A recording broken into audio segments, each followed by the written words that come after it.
Good evening, everybody. Happy Tuesday. I thought today was Wednesday, but alas, it's not. Welcome to those who are celebrating Happy Mid-Autumn Festival. Hope you get to enjoy the moon a little bit and maybe have some moon cake. But with that, enough dilly-dallying.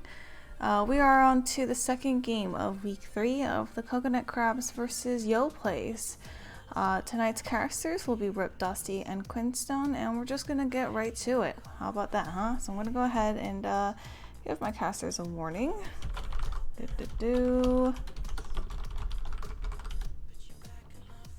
And 3, 2, 1.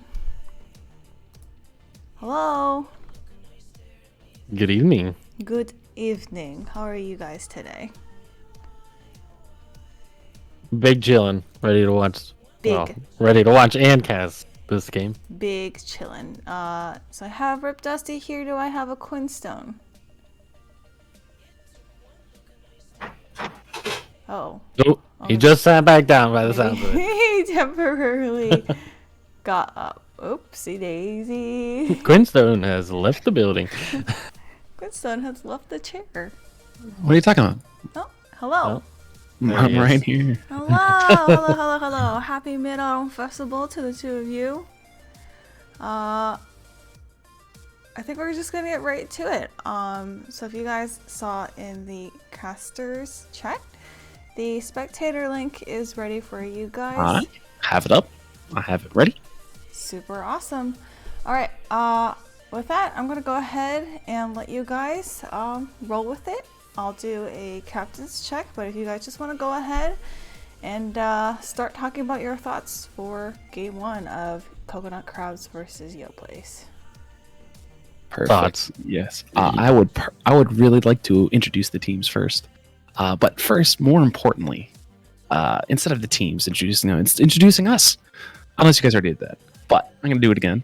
I'm Quinstone, here with Rip, Dusty, and our so ever so wonderful HXC streaming it for us. So glad to be on with you guys. How you guys doing tonight? Wonderful. Yeah. I've got lemon, Fabulous. lime, seltzer water.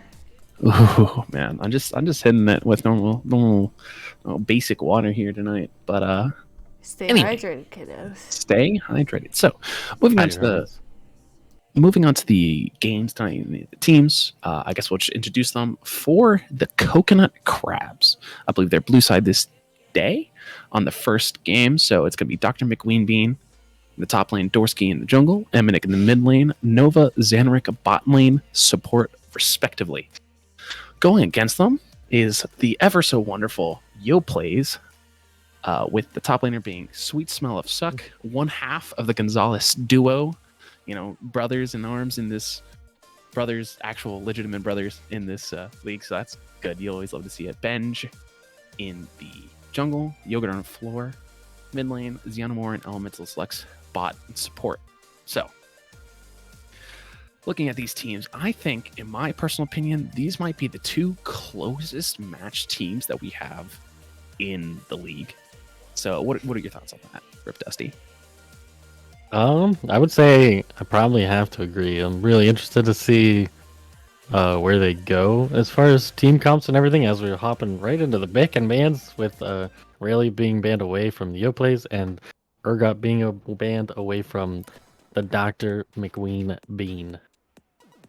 Yes. Makes sense. Yoplays could probably flex at top or mid. Yogurt on floor I've certainly seen Yogurt on floor play it, and I would probably expect the top laner to learn probably one of the best top picks in the meta right now, Irelia, so this makes sense. The Ultimate Warrior, Tahm Kench ban, makes sense. DrMcWeenBean has shown his prowess, but I think, a simple counter pick of playing Darius could really do it for him into picking Tahm Kench, but, obviously blind picking Darius into a certain team comps is death, so I think it's fair to say get rid of the Ultimate Warrior. Kindred and Fizz are the last 2 bans. What do you think about the first 3 bans so far? I feel like it's fairly standard. I don't really see the Kindred. Maybe they're just don't want to see Benjj on that, but That is Kindred's kind of a champion she's can be very hard to get off the ground if your team doesn't help her get her marks. So yeah, that I think is a very despised champion by DrMcWeenBean, the Coconut Crab's top laner. He despises that champion, so made to kite and made to kill tanks. So a Mumu coming out, that's a classical Dorski pick. So that makes sense. Picking Dorski, Mumu, that has to be jungle, not even support. And then the Seraphine, do you believe that's going to go mid or support with Elemental Lux or Yogurt? I don't really see Elemental Lux playing it. It's probably more of a Yogurt pick, I would think. Maybe they're going for they picked the Olaf along with it, so maybe they're going for a kind of dive comp where you can bounce that Seraphine ult further, hitting your teammates, hitting the enemies, and just get huge charms out of the Seraphine ult in the team fights. It's looking like Zanrick's picking up Maokai. This is actually, I think, a very classic pick for him, and I'm pretty sure DrMcWeenBean does not play Maokai. So Maokai Kog'Maw, I think the laning is going to be pretty hard to engage in the Kog'Maw, but doesn't have the real scaling power that Lulu would give to Cog, or Lulu or Soraka would really give to Cog. It's usually single target peel, so I mean, of course Maokai could ult, but Olaf can just ignore that. So I'm not quite sure what they're thinking about that. And I believe that's both teams with their bot lane and jungle. That seems to be a common theme. I don't know, in your games and in my games in this season, we've seen a lot of bot jungle pickups in the first 3. What do you think about that? Yeah, I mean, it's real easy to double pick your bot lane, especially because you can pick an ADC and a support that pairs well with it, and it keeps when you have your double pick, it prevents the enemy team from picking something out from under you if you happen to first pick your support or first pick your ADC. And it leaves, it's going to be a coin flip for one counter pick lane in both mid and top. So both teams are kind of just like, okay, we'll do it, we'll handshake it, you get the counter pick top and we'll get the counter pick mid, or vice versa, because how it works out. Quinn Ahri bans from the Coconut Crabs. Not quite sure about the Ahri pick, but the Quinn's very good into most of DrMcWeenBean's cast, other than the hyper tanks like Malphite and Norn. Yone and Orianna going from Yoplays into Coconut Crabs. So that's that makes sense to me. Yone is a very classical emminik pick. Very, very much when they love their team fight, come in and save Yone ult from downtown. So that makes sense to me. And Orianna's just the big enabler. Orianna, Seraphine, and Olaf. Very, very good combo.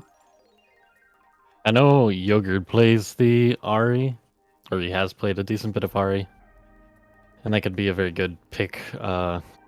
Kog'Maw pretty immobile. Like if Ahri can just dash charm the Kog'Maw, that's there goes a lot of the Coconut Crabs damage, as they do pick up Darius here. Even they have 3 beefy boys on the side of this team, so I'm kind of interested to see if they pick up some good damage for the mid lane here. Yeah, and I'm not quite sure, but it's looking like Darius is a bit a stereotypically good pick into Garen. But with the Stride Breaker nerf and Darius not being the same spot, and he has to do kind of missing the identity of having a mythic, and it's looking like a Kale mid. So, I think both of these teams are kind of oddly. I think Coconut Crabs have the scale with Rise and Kog'Maw, but I think the mid game goes to Yoplays, but we're going to see how it really pans out. This is a very interesting draft. Mr. Dusty, I always like to ask my co-caster, what are your predictions for the series in whole, and then post draft predictions, right? So let's go to as the team walks in. We have the next 3 minutes to talk about it, 3.5 or 4. in this series, going into it, just Yoplays, Coconut Crabs on paper, what do you think the set count's going to be for tonight? Man, that's a very tough question. I kind of want to give it to the Yoplays team fight, or not so much team fight or backline dive that they have at the moment. Well, I mean, ignoring the draft right now. So if on paper, but then we'll do predictions per draft, I think. So, in my opinion, just like looking on without seeing any drafts, I think this would be either 1-1 or two very if it's a 2-0, then it's going to be two very close 2-0s, games. Like I think these games are going to be scrappy. I think this is going to be very competitive, very very even gameplay. I don't think any team has a particular edge, but that's my expectation. 1-1 series overall. Yeah, I mean, I would kind of have to agree. I can't really pick. It's really hard to pick one of the teams here and say, yeah, I think this team will decently win, or maybe even convincingly win both games. This very easily could go 1-1. Yeah, or like you said, a very hard fought 2-0 if it ends up being a 2-0. Yeah. Going back to, I guess, the next question, it's looking at the draft. What do you actually think about who's going to win? Who won draft right here? I honestly think that the Yoplays have a better draft. The Rise and the Kog'Maw, other than the phase rush, the Rise is not very mobile. Kog'Maw's not very mobile. He doesn't have a Lulu or anything else to really protect him. The only thing he really has is the 3 tanks that'll just be frontlining for them. But Yoplays have the Olaf to completely just run him down. Kale can ult the Olaf if he really gets into that much trouble, and then they have a Seraphine ult to, follow up on that. And that just doesn't let the Kog'Maw move while the Olaf runs him down, I think. And then that's a big part of the Coconut Crab's damage. Ow. I think so. I agree with that whole assessment, but I think it's going to be so much pressure is going to be put on the Seraphine, the Olaf, to find the perfect positioning, right? The Olaf's going to press R and run straight in, but if he doesn't have either the damage or the health or the whatever, if things are not perfectly synced up, I think that whole plan goes out the window. And looking at the lanes, I don't think Seraphine, Miss Fortune are going to have a lot of kill pressure on Cog. Okay. And I just think Coconut Crabs have general lane advantages. I think Darius beats Garen. I think Rise and Kale are going to be non-interactive, so it's going to be all jungle play, of course. But it's just, I think Coconut Crabs are going to scale. So I'm gonna take this. I'm gonna go to Coconut Crabs because I think Yoplays have a very much harder team comp to and strategy to enact. Whereas Coconut Crabs are just I'm Kog'Maw, I'm Rise, and I got 3 beefy boys in front of me, and we're gonna eat you alive. We're gonna melt all your tanks. We're gonna melt all your carries.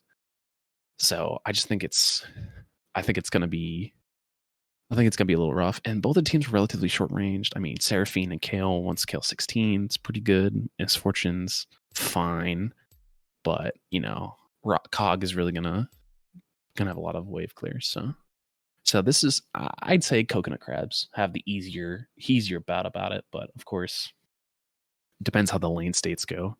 As I said, this could be 2 very, very easy or very, very even games.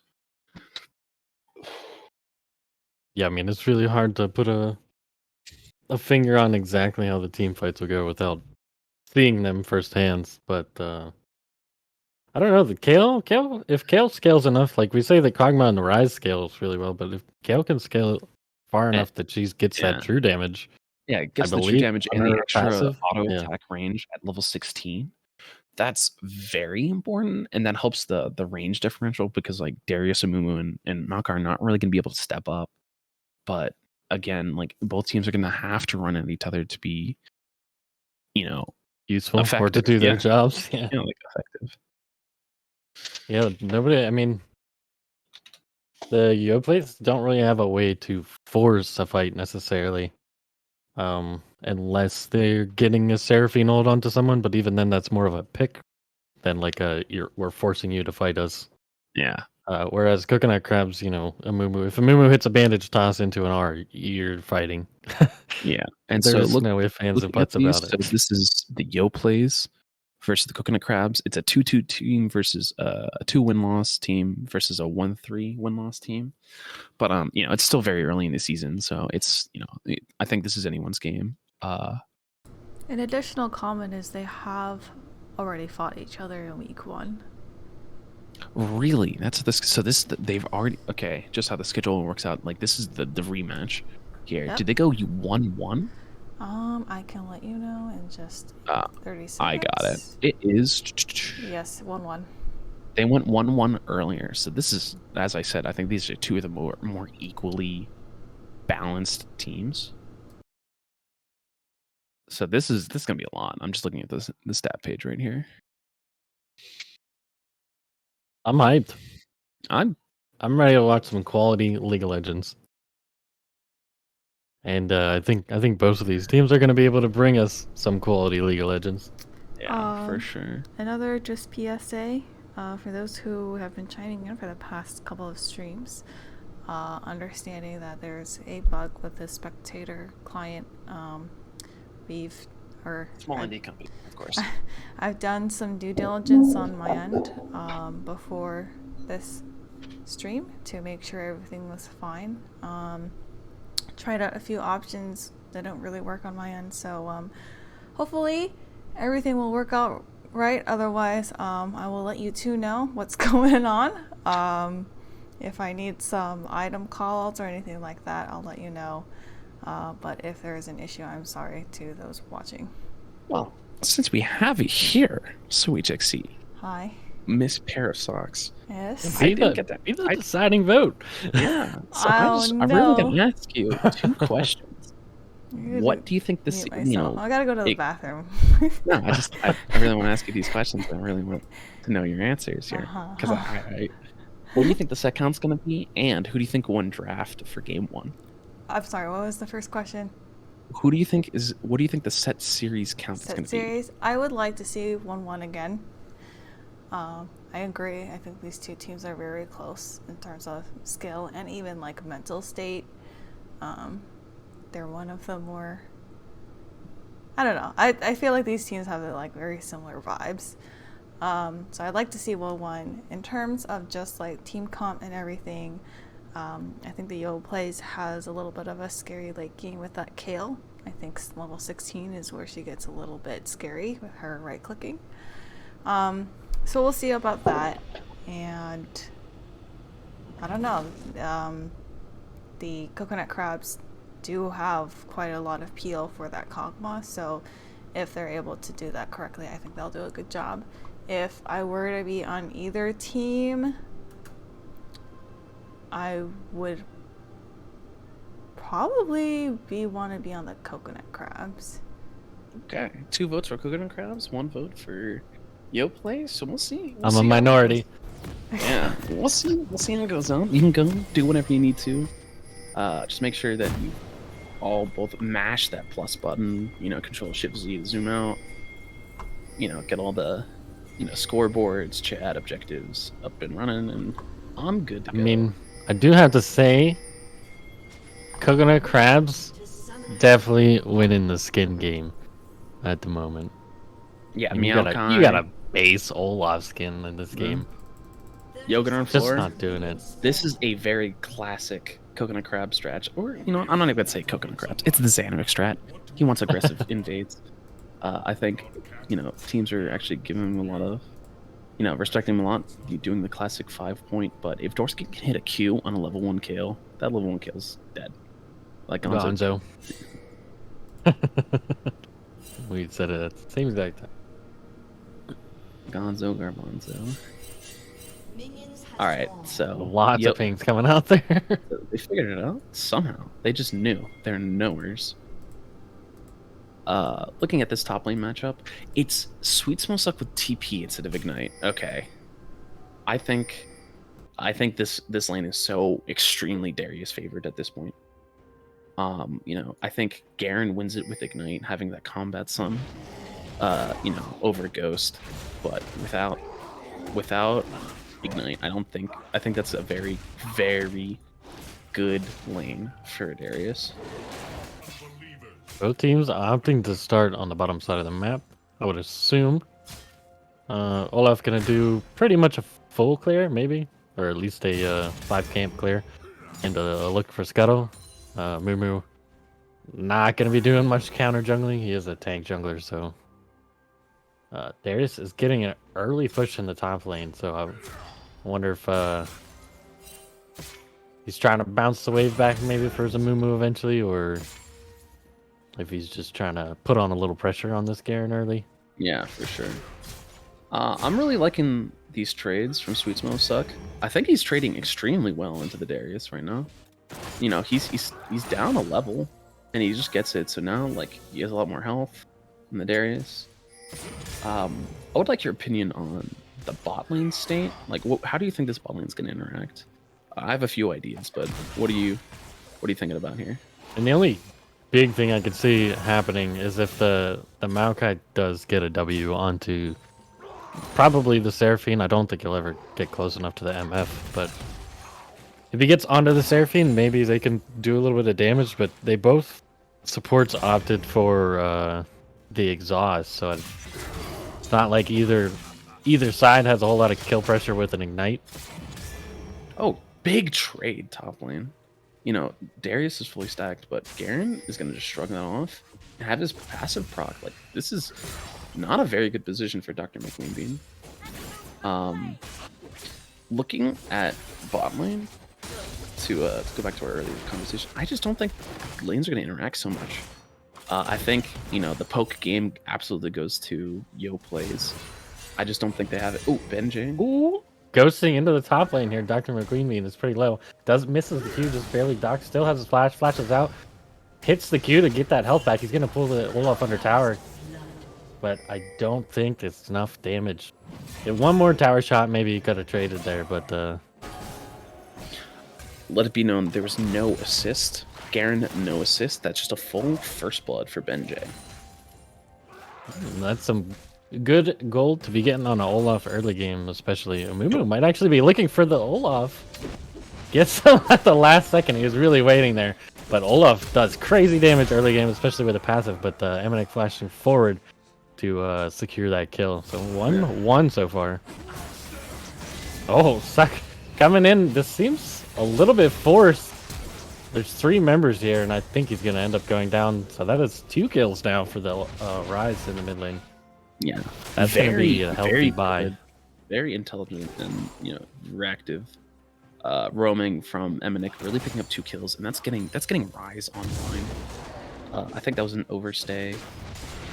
I mean, you know, Benjj, you know, backing right there, not knowing that he was on the ward really cost him right there. But Rise with, you know, equal amount of farm and up 2 kills, that's gonna spell doom. That's gonna really hurt out the mid and late game for Yoplays. Yeah, I mean, I'd really say that was kind of a greedy back. I mean, he should have just walked in to try and then backed, but I agree. I think I guess he paid for it a little bit there with his life and then also his top laners right afterwards. For sure. Oh, Zanrick. Maokai looking to go in onto the MF. Gets the Q, but she doesn't actually get pushed back there. Both exhausts going down onto both ADCs there, but they just don't really have enough damage. I don't know if Nova's going to want to flash forward for this, and he does. Lands the, I don't think that's his W, correct? Hey, I've never played Cogmo before in my life. Neither have I. I play top laners. And Vayne. But either way, both exhausts and both ADC zones are out. Kog'Maw is going to be able to stay in the lane, though, while MF is forced to back. So that is going to be a net positive, I would say, for Kog'Maw and the Maokai. Yeah, Kog'Maw did a surprising amount of damage right there. I'm kind of surprised, like, you know, the amount of damage output. Into MF, you know, the stereotypical lane bully. Yeah, so Benjj coming back into the top lane here. Trying to run down DrMcWeenBean, but he does use the ghost to get away. But the lane is pushed, so he's not really going to be able to walk up unless he gets some kind of vision to make sure that Olaf is not sitting in that bush waiting for him.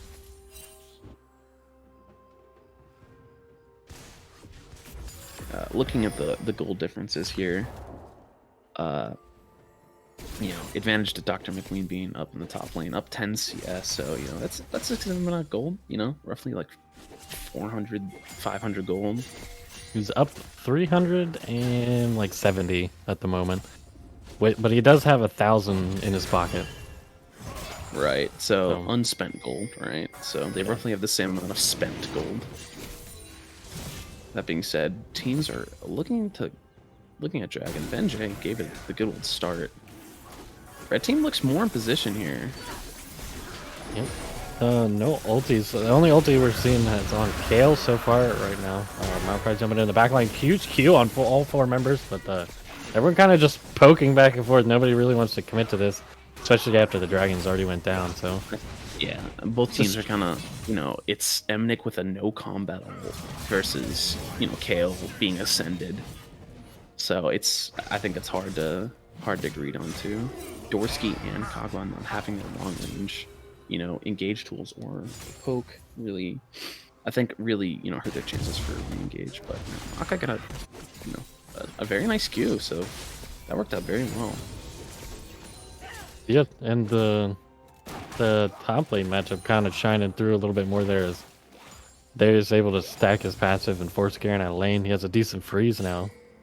As Dorski was looking for something there, but I think he was just out in the open a little bit too early. Maybe he couldn't really go in at all in the bot lane for Yoplays snuff that one out. For sure. Top lane, DrMcWeenBean's got a freeze. I think Olaf is going to need to come in and help break that. That's a very, he's got a big wave stack. If he doesn't do it right, it might crash. We'll take a lot of damage right here that, potentially SweetSemllofSucc could just, make a play off of.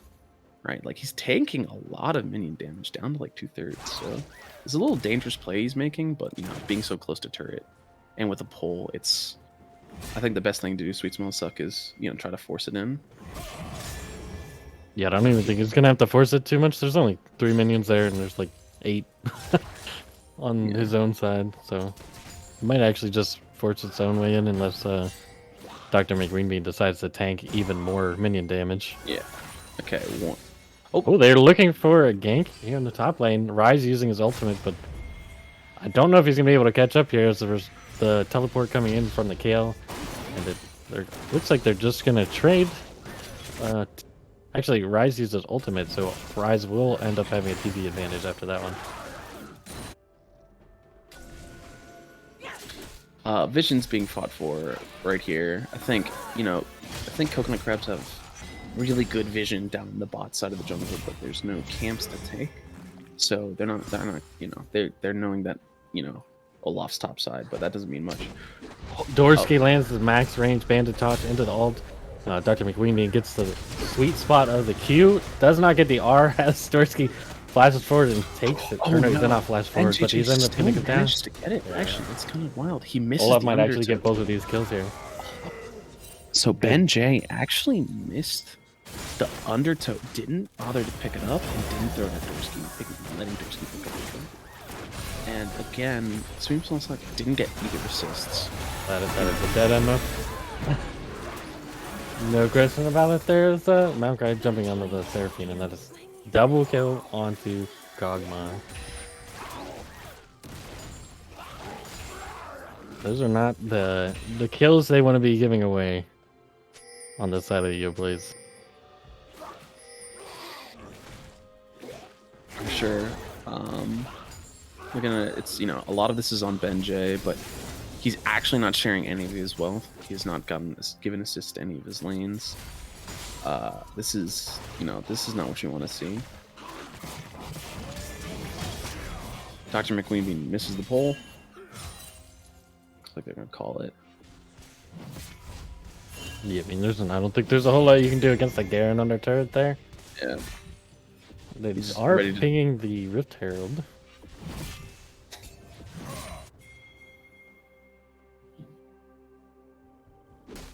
Looking at this game state, it's looking like Benjj really wants to set up vision for Dragon, and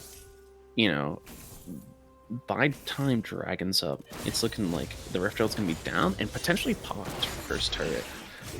No turret's really low, but you know, they might force it to get the at minimum 320 gold mid lane. You know, potentially take more, but it goes over to Dorski, and Dorski's choosing back. You know, choosing to save it, not use it for any sort of dragon play, as it is up in 20 seconds. Yeah, maybe saving it to try and go dragon. If Yoplays come to try and fight for the dragon, he could just if they win the team fight, then they can all run into one lane and drop it. Yeah, that's what I was thinking. But you know, looking at Benjj, he's topside where you know the blue team's just on that side of the map. It's looking like they're just gonna get into this one lane and just not be set up. And people being in chokes is very dangerous. Coming in out of the Garen, they actually want this fight as Maokai goes in onto the jungler in the mid lane. The fight very split. Seraphine going down super early there to the Kog'Maw. Kog'Maw is running down the MF there with the Rise. They end up getting it, but on the other side, they only get the Amumu. Yeah, that's like a really good position for Kog'Maw to be in. You know, force them into the choke. You know, Kog'Maw just has to sit there and start spitting. It's very useful, and Rise also relatively short range. There's not much mobility, or you know, not much ability to dodge Rise skills in that tiny chokehold, and so that I think that was a you know, forcing a fight mid when they just had to, you know, either give up on the dragon since they were so late, or you know, just you know, don't split up the team. But of course, with 3 players coming from the river, that's obviously hard to do. Maokai did have to flash out to survive. Yeah, I mean, I think that was just Yoplays weren't really ready to contest that dragon at all, and I think they kind of just got engaged on by the Maokai, so they felt the need to fight as half of the team was on one side of the map as DrMcWeenBean just chases down that Garen. Garen stepping up a little bit too much there whenever he was spinning to win. Yeah, one auto too much. That's good awareness. DrMcWeenBean knew exactly, you know, the stacks stayed on. I thought the stacks fell. I think they were like less than a second off from the stacks were falling, and then you got the W, got the ult, got the kill. If the stacks fell, I don't think it would have been enough. It's looking like if I'm right, a Triforce pick from Darius in the top lane, and Olaf gonna have to burn ult there as emminik does get the pick with the Rune Prison. Olaf's going for the fight, but I don't think he gets it with the Mumi there as well. And Yogurt couldn't get there. Down to the smite, actually. Yeah, Yogurt couldn't get there in time. Maybe a split second away from getting the ult off here.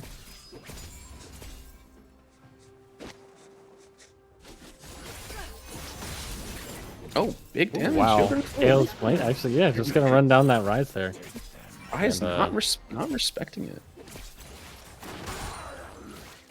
As soon as the Kale hit that range off of the range passive off of the minions there, was able to just auto that Rise down, and Rise not able to hit any abilities, can't really proc his phase rush to run away, so. I would like to let it be known, it is AD Kale. For any reason, I have no idea why. They're all AD. Yeah, that is. This doesn't seem like the best play at all. Anyway, like you know, I can understand the recurve bow. Oh, we might be seeing a pause here soon. Yeah. So, Montelux is doing his best, but I would like to talk about, like, I don't think there's any advantage to building Kale AD. Especially in this game, like, you know, they have no AP threat. And, I mean, of course, Kale has, like, true damage, so it doesn't really affect her damage, but it lets the itemization get that much better into, you know, the tank itemization defensively for Coconut Crabs. I'm not quite sure that's the play, honestly. I mean, you know, the Fam Scepter gives a lot. It could be on hit Kale. It could be, you know, it could be Bork into Lichbane. Or, sorry, not Lichbane. Nashor's Tooth. My game's frozen. Mine is still frozen as well. I think it's a leak thing. This happened to us last night. On the games that happened last night, whenever they had a pause, I think it was. Yeah. We did have a pause. What happened? Oh, okay. We're back. Yeah, it just did the same thing. It just like froze for like 30 seconds or so, and then magically it was good afterwards. Yeah. But yeah, I don't really understand the going AD there, as Olaf immediately uses the R as Maokai jumps onto him, and he's gonna get out, but he did have to use the R there. Oh, big flash hook from the Darius. That's gonna be a stunned up kill. Even with the ulti, I think he's gonna go down here, as there's not really much moving you can do when there's so many members that have CC on the side of the coconut crabs. You know, the divine judgment not being enough to stall out, and it's looking like there's going to be a dive here. It's looking like it's going to be very successful. Goredrinker goes off, and emminik gets out with one barely. health. Yeah. I'm actually gonna click and see. I mean, he adds red buff, so he got some back. He's at like 300 now, but I would have liked to seen what he was at right at the end of that dive. So looking at this game state, you know, as teams, both teams got a lot of scaling elements. It's just interesting to see that, you know, top lane got the counter pick, I think, personally. But sorry, you know, like that the coconut crabs are winning every lane, and they've gone to pick up a dragon too. So it's, you know, obviously Kale can come back and scale, and Seraphine comes back and scales really well as well. But Kog'Maw being 3-1 is kind of spelling doom here for the Yoplays. Flash forced out of Seraphine there, as Rise was looking for the runic prison. They're walking into the same choke point again. Kog'Maw and Maokai. Maokai lays down the ult. Yeah. Definitely going to be able to just secure this dragon. Yeah. And I think they just choosing to give it there. So. Yeah.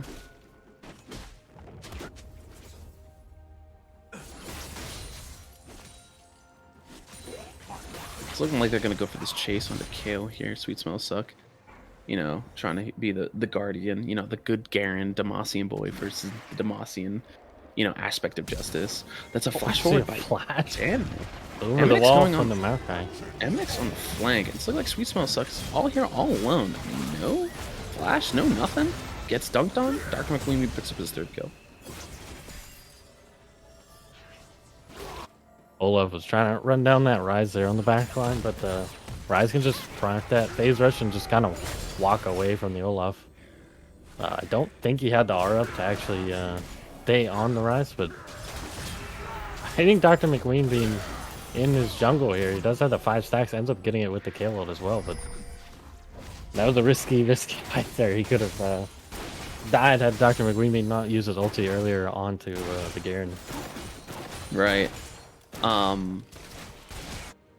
Looking at the mythic choices, what do you think about, you know, Stridebreaker and Garen? Now that, you know, Stridebreaker's been nerfed, and Garen still has innate movement speed with his Q. Do you think it would is better to see Stridebreaker here versus, I don't know, maybe Goredrinker? I'm not sure what Garen builds anymore. Triforce is another option that does give also movement speed and attack speed, letting the dual potential be better, and with the Sheen proc. But what do you think about the Stridebreaker pick? I mean, I think Stride. I don't think Stride's that bad. If he would have went something like Triforce, he'd not really going to be able to soak up very much damage for his team, and he is really the only one that's going to be beefy for his team. You could kind of say Olaf is, but he's building way more bruiser than Garen will be. Right. And if I would assume that the Garen is going to end up trying to get onto the Rise or the Kog'Maw and then use that Stridebreaker so they can't move. But with the gold lead that the coconut crabs have right now, I don't think that either of them are going to be strong enough to actually get into the back line. So I kind of like the pick because SweetSemllofSucc. Oh no! Disaster for SweetSemllofSucc. Yeah, that's going to be another death there, as the Maokai was in the right spot at the right time to catch him out as he was running away from the Darius. I kind of like the Stridebreaker pick because it does let him kite out. I think he would be the fastest person in base movement speed on the Rift, because Maokai did pick plated steel caps, so he has the ability to. I think if he plays it right, he would have the ability to split push and give his team, some breathing room with taking away pressure, but it's looking like Maokai getting a very good invade. There's not enough vision control, and Maokai's just up in the business, really trying to fight every single iota of vision pressure. Yeah, I mean, to elaborate a little more on what you're saying with the whole stride breaker. Yeah, it would be nice if he could side lane, especially with the TP advantage versus the Darius, but Darius is just ahead of him now, and then also with that Triforce, he's just doing more damage in the 1v1 is Dorski gets a nice bandage tossed into a 2-man ult, but gets charmed on the backline by the Seraphine. That huge Seraphine going all the way into the rest of the team. Olaf going down pretty early. MFO on the 3 members, but it's not enough damage as DrMcWeenBean takes down the Seraphine and then respectively the MF.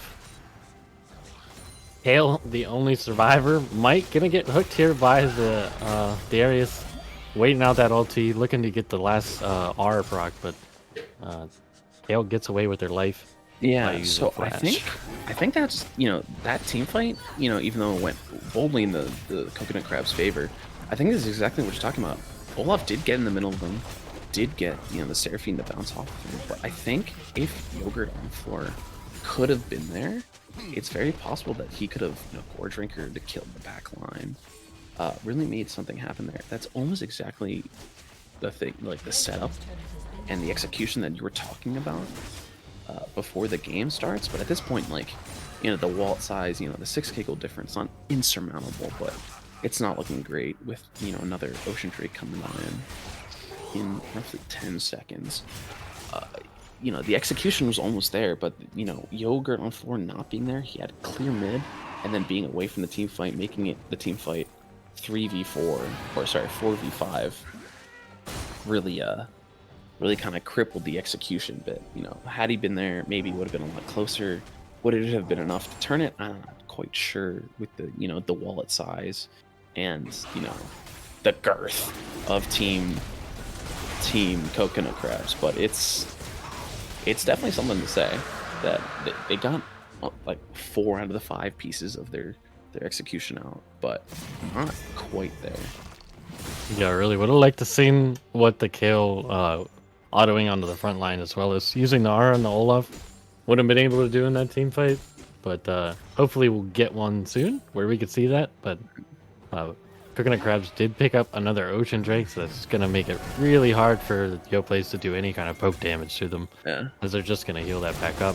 Maokai going down onto the Olaf, doesn't realize that there's 2 more members of Yoplays here.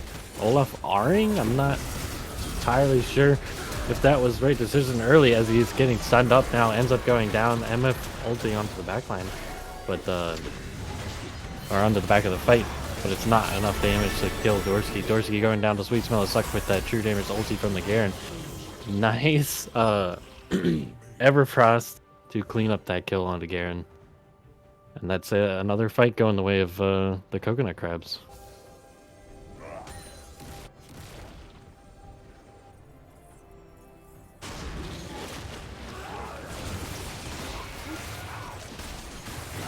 Yeah, so looking at that, it was just, SweetSemllofSucc can dunk on someone, can't get the kill, but at this point, Nova can come to any team fight, and if anyone's even not at full health, he cleans them up. 5-1 and 6 Cogma with, almost 3 completed items, and being level 13, 13 and 24 minutes, like that's saying something. He has a level advantage over everyone but Yogurt on floor on the opposing team, so it's something to say that the bot lane for Yoplays just don't exist right now. I think obviously the Seraphine is pretty impactful, but when you have all AD damage going into a team, even if you have Kraken Slayer, all that armor stacking up right now. Like Amumu has Sunfire Aegis, Thornmail, Plate Steel Caps. Darius has Sterix, Plate Steel Caps. Maokai has Dead Bensplane, Plate Steel Caps, building another armor item. Doesn't even need his mythic right now. Like it's looking to me, they just don't have the damage types to really make these fights happen, right? Like Kale doesn't spit the true damage yet. You know, and the extra doesn't have, you know, doesn't might have be extra. a good pick onto the Maokai. Big damage coming out from the Kraken Slayer there, as you were just talking about it. The Collector not popping, or that might have been a kill as Yogurt on floor just gets caught out by the Darius. Bandage toss from the Mumu just sealing the deal, even though the Darius had already R'd, and I think was going to seal the deal. Olaf chasing down onto the Kog'Maw, but Kog'Maw can just stand there and auto attack like a little turret in the middle of mid lane. Huge charm onto DrMcWeenBean as it goes too far back onto the MF. MF ulting ends up taking down the kill. And Dorski a little bit late to that dive, but ends up paying for his life two as members well. dead for Coconut Crabs. That's 2 members without Baron anymore. I mean, they do get an inhib for it, maybe a top lane inhib turret, but you know, that's, I'm not quite sure those were 2 shutdowns. I think that was a big shutdown going to xianamore from DrMcWeenBean. So that's actively putting her back into the game. But Yeah, that was a 500 gold bounty on the Darius that the MF was able to pick up there.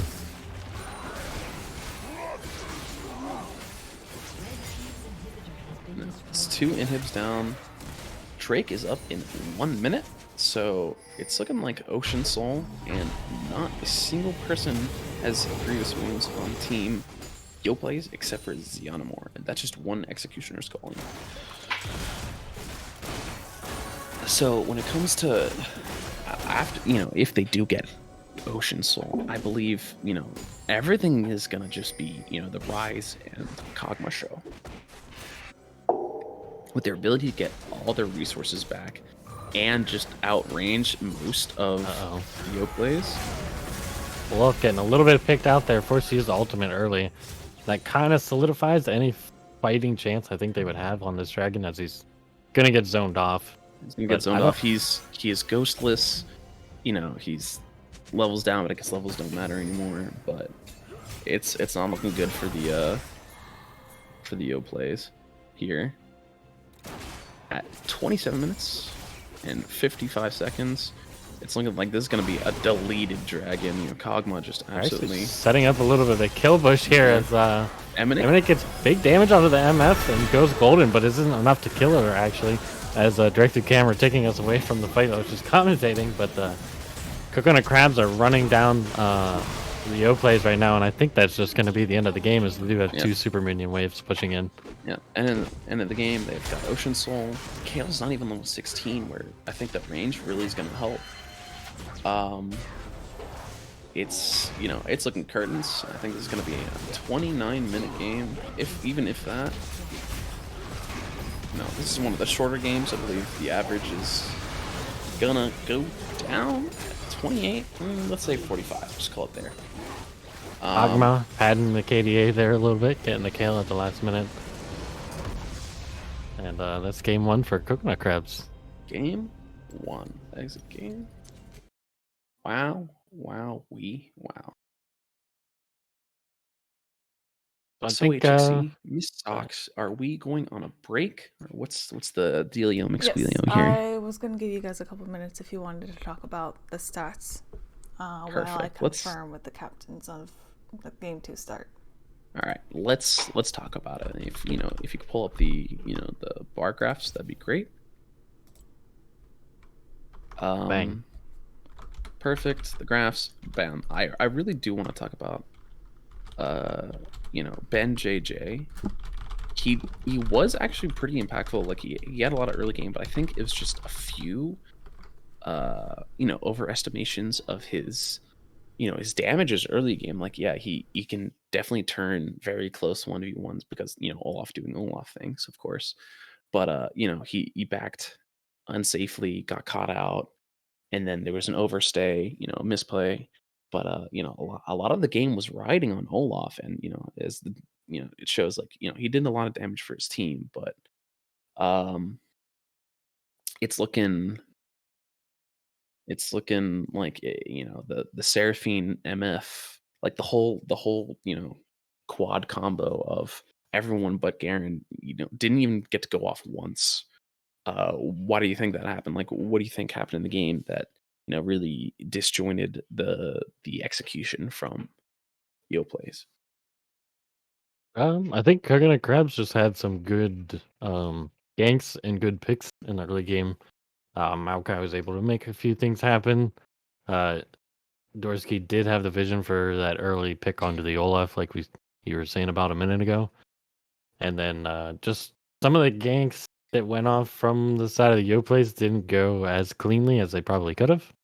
And then just that bit of gold lead just enabled the Coconut Crabs to play fairly aggressively, get good vision, and just prevent Yoplays from getting anything crazy done. Right, and it's very hard to get anything done, especially with Amumu. Just Amumu wasn't there for ganks really. I think Benjj was absolutely more proactive, but I think Amumu was just like, hey, I'm gonna just hit like a 2-3 man ult and just hit the peace sign and just say deuces. That's what he did, and it worked out really well with Darius getting like a huge lead from the Garen lane. I think that's I think it's a close matchup, but I think Darius wins. So and we saw like how much Darius can actually be a force to be reckoned with, especially if he has the rest of his team enabling him, pushing him forward with the biggest problem with Darius is being kited out and unable to get his stacks and transfer those stacks to the enemy backline, with Maokai coming from flanks and with Amumu really hitting the peace sign, hitting 2-3 man ult. I mean, Darius got to run away with this game, so I think that's just what we saw. All right. With that, we're going to take a 4-minute break now and start at 9:10 for game 2.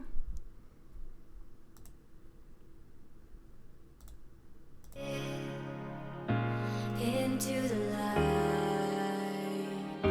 slowly heal the darkness in my heart. I hear you now. A taste was all I needed. I feel your love, loud and clear to the end. It's you and me. I'll follow you to the end.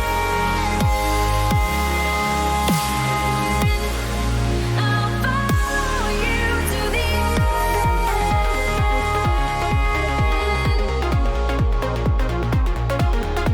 To the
breathe me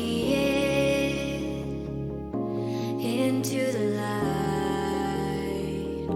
slowly heal the darkness in my heart.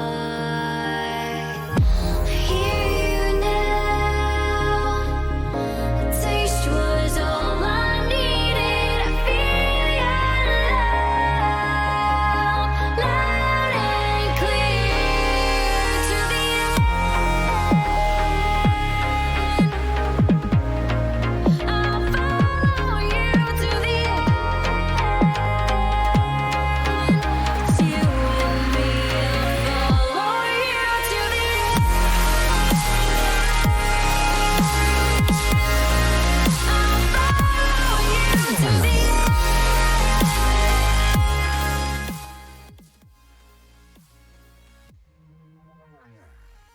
say it was original. But Yeah, I would say it's original, but we have to talk about it. Hello! Welcome back. I feel like we just talked not too long. Because we didn't. Alrighty. Like 4 minutes was about 60 seconds. I know, it goes by so quickly, but hopefully you two had a chance to go to the bathroom real quick, get some water, stay hydrated, kiddos. For those who are chiming in, we are getting into game 2 and the last game for tonight for week 3 of the Coconut Crabs versus Yoplays. As mentioned earlier today, this is their second time actually playing. They had played in week 1. So far, Coconut Crabs coming out with a win in the first game, so I'm interested to see if they're going to be able to get another win or if it's another returning 1-1. With that, again, we have our casters here for tonight, Rip, Dusty, and Quinstone. I'm going to go ahead and let you two carry on with the casting. All right. So we saw, I think, a pretty dominant performance. I think, firmly in Coconut Crab's favor since pretty much the start. I don't think there was ever a time, maybe the first Dragon, the first Blood, the Yoplays had it, but since then they didn't have a grip on the game. What do you think they could have done differently? I don't know. Everything is easier to say in retrospect, but what do you think they could have done differently in that game? Or rather, what could they really adapt to in this next game? I think it was more the way they played the game rather than the team comp that they had. So, I mean, maybe in the second game they'll be tightened up a little bit more, and we'll see a closer game or even a win maybe. But they're popping already into pick and ban, and looking like last game with the Aurelia and the Urgot early. Certainly.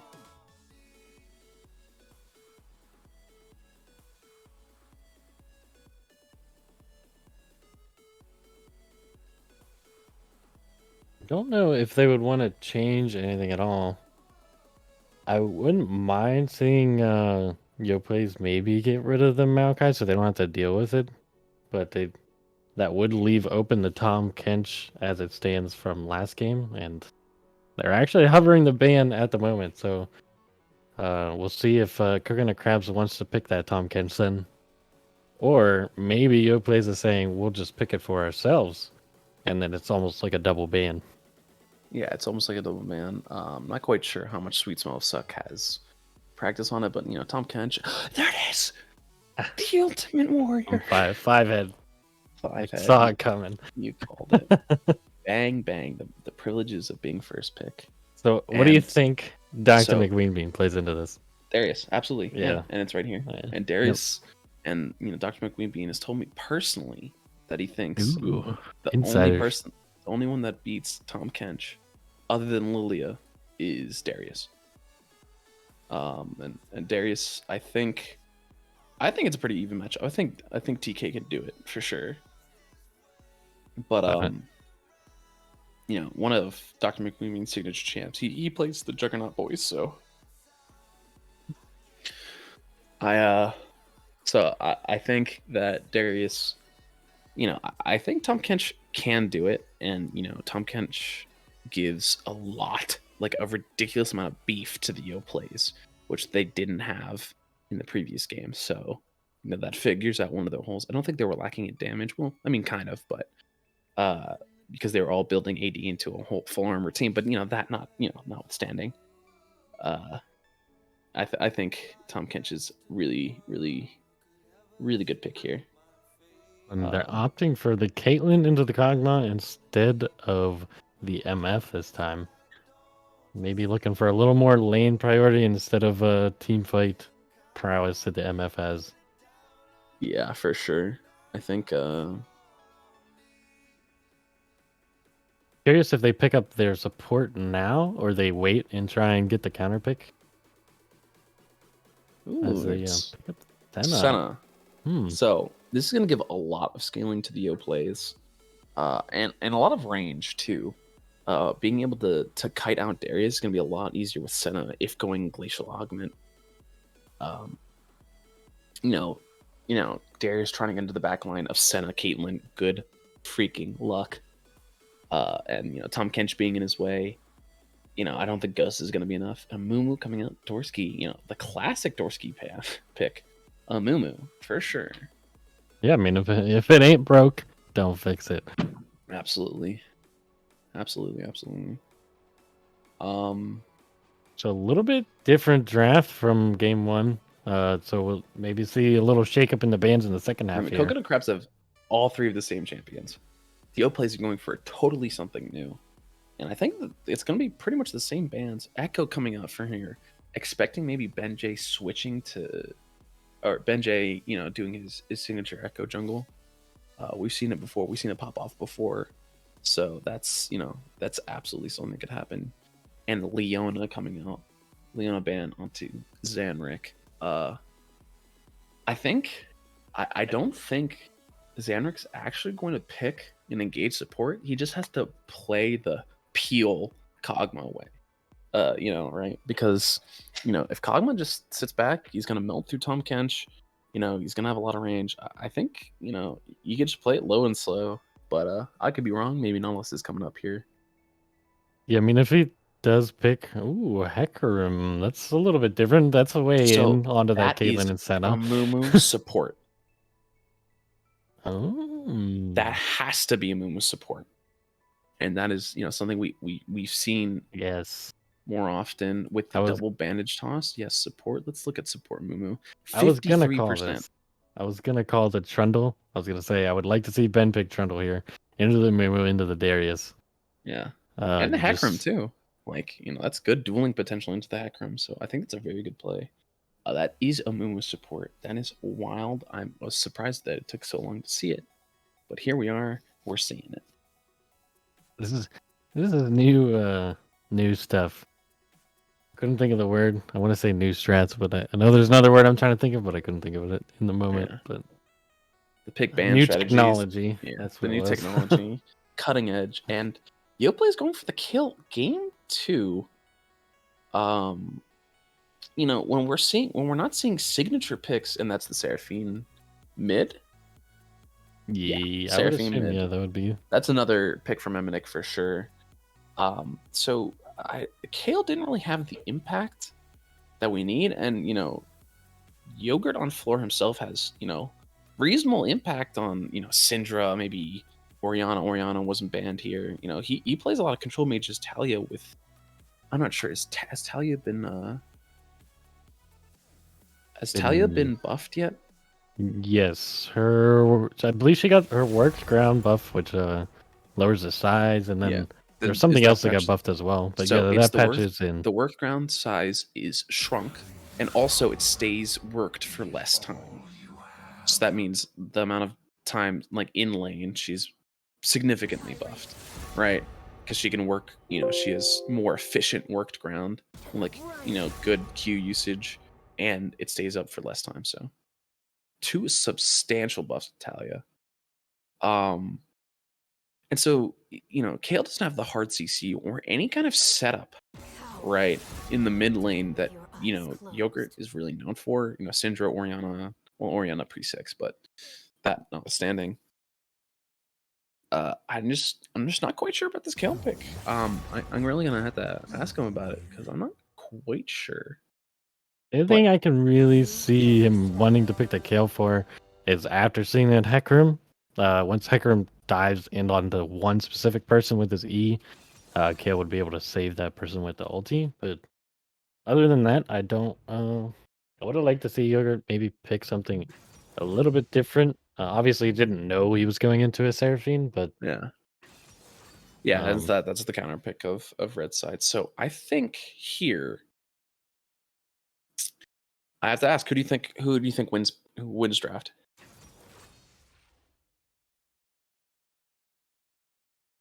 Honestly, I think the Crabs kind of win draft on this one. They have that Seraphine now with the Hecarim that's going to be able to dive in. They still got the big ultis from the Amumu and DrMcWeenBean back on the Darius, Nova back on the Kog'Maw, and Yoplays they don't have the same dive they did last game even. So I think that Kog'Maw is going to have a little bit more free roam in an actual 5v5 fight. Yeah, I think I like Trundle as a pick, but like I don't think he adds to the team identity, right? Um, because there's a lot of kiting potential with Tom Kench with his Q, right? Tom Kench, Caitlyn Senna, Kale, right? But Trundle doesn't really have that. He has the pillar, a really long CD ability, and I mean, into their team, it works a lot better. But like, he's gonna be in front a lot, and I think he's gonna burst it down or CC all the heck. Like, I don't think it's gonna be great. No, there's so many sources of big team wide CC with Amumu, Hecarim, Seraphine. Like, this is looking really hard for Tron to really get in there and do anything. But if he gets his lanes ahead, I think the kiting from the rest of his team could really come into play. But I have to agree with you. I'm gonna give it to the Crabs here as well. It's they showed that they can do it, and they did a little mix up of a Mumu, going to support. So I think it's pretty much handily Coconut Crabs. So HXC, if you're here with us, could you give us your opinion?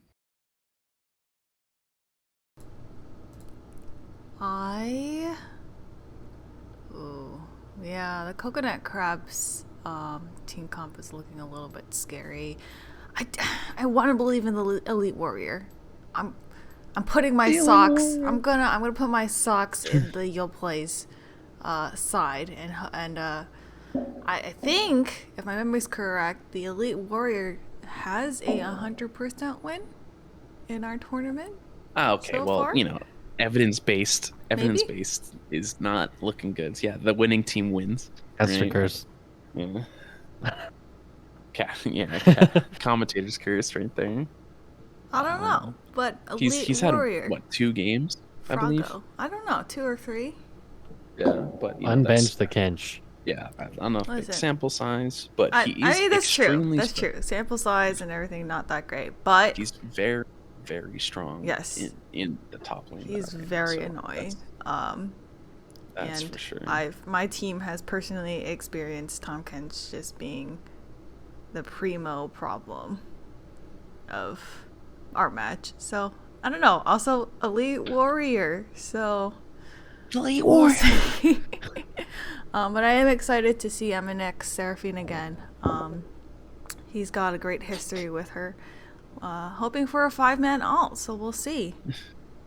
On bench, And if Seraphine does end up getting a 5-man ult, I would love for those watching to clip it. It's sick clips, bro. And also, while I'm at that too, and while I'm unmuted, would love the help of those watching. If there's any cool or silly plays that you guys liked, clip it, title it, and hopefully at the end of the season, maybe we can take all those clips, make a cool video. So, a little homework, a little help from you guys would be great. Yeah, we're trying to outsource all the help, so we don't have to do anything. That'd be kind of sick, honestly. We have a lot to do in our lives, setting up, having all this entertainment for you and our lovely voices setting up for casting and commentating. Oh my goodness, golly gosh. The ASMR. You could really start picking up the slack. Come on, people. I expected better from you. Gosh. Oh, God. All right. With that, I'm going to go back to getting muted. Cat, please. Stop. Stop. What are you doing? Where are you going? That is on air. Stop. She's not muted. So here we are. We have 30 seconds before the game starts. I haven't seen the Mumu support yet from Zanrick, and I'm just tickled to see it this game. 2 charges on the queue. It's looking good. I think the Coconut Crabs, they have the ability to draft the same way, and it was a really convincing win. So like they have the confidence. They have the confidence. They have the they have the comfort too. So it's not like Zanrick loves his engaged supports. That's his bread and butter. DrMcWeenBean's on on a Juggernaut, his bread and butter.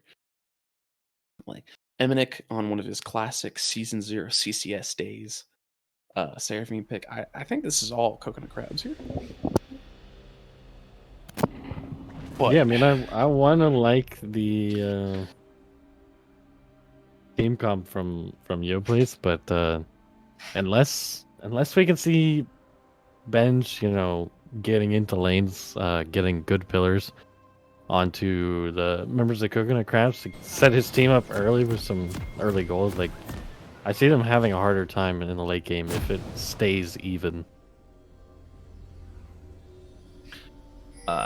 Senna and Kale do add a lot of scaling and a lot of range too. Senna, Kale, Caitlyn is like a lot of range, and so that's going to put a lot of impetus on Hecarim and Amumu. Oh my god. I think we're about to see an invade here. Did they not see it?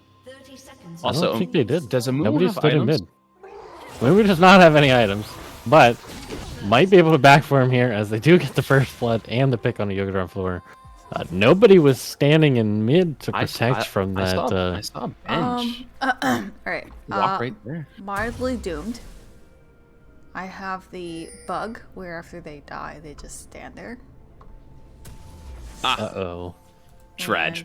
And I also see no items on Tom Kench and Amu. Do you want one of us to stream to Discord?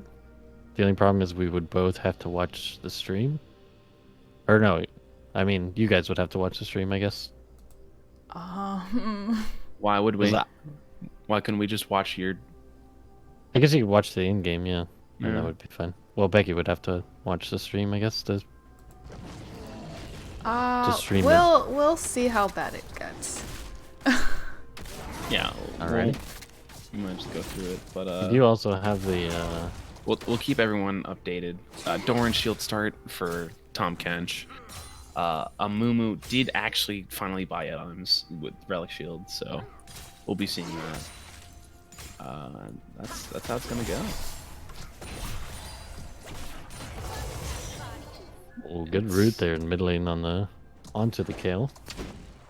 We're seeing the bandage shots come through already, but the second Q actually enabling or forcing the flash out of Elemental X there, but I don't know what the cooldown is on I think it's a 5-second. If I'm right, it's 5-second for the charge to come online.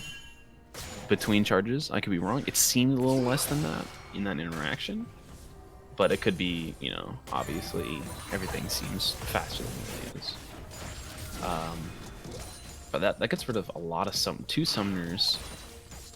And it's looking like Dorski's gonna just go for a level 3. Yeah, Dorski coming in on the backside here of the bot lane. xianamore, no Going on to flash. Elemental Lux, but does get stunned up. Mumu landing the hook onto the Caitlyn though, not really going to force much. Nova flashing forward, using the heal, trying to keep his jungler alive. The Hecarim does eventually go down to, I believe it was a turret shot. Yeah, turret shot. And that goes over to the Senna, so... Yeah.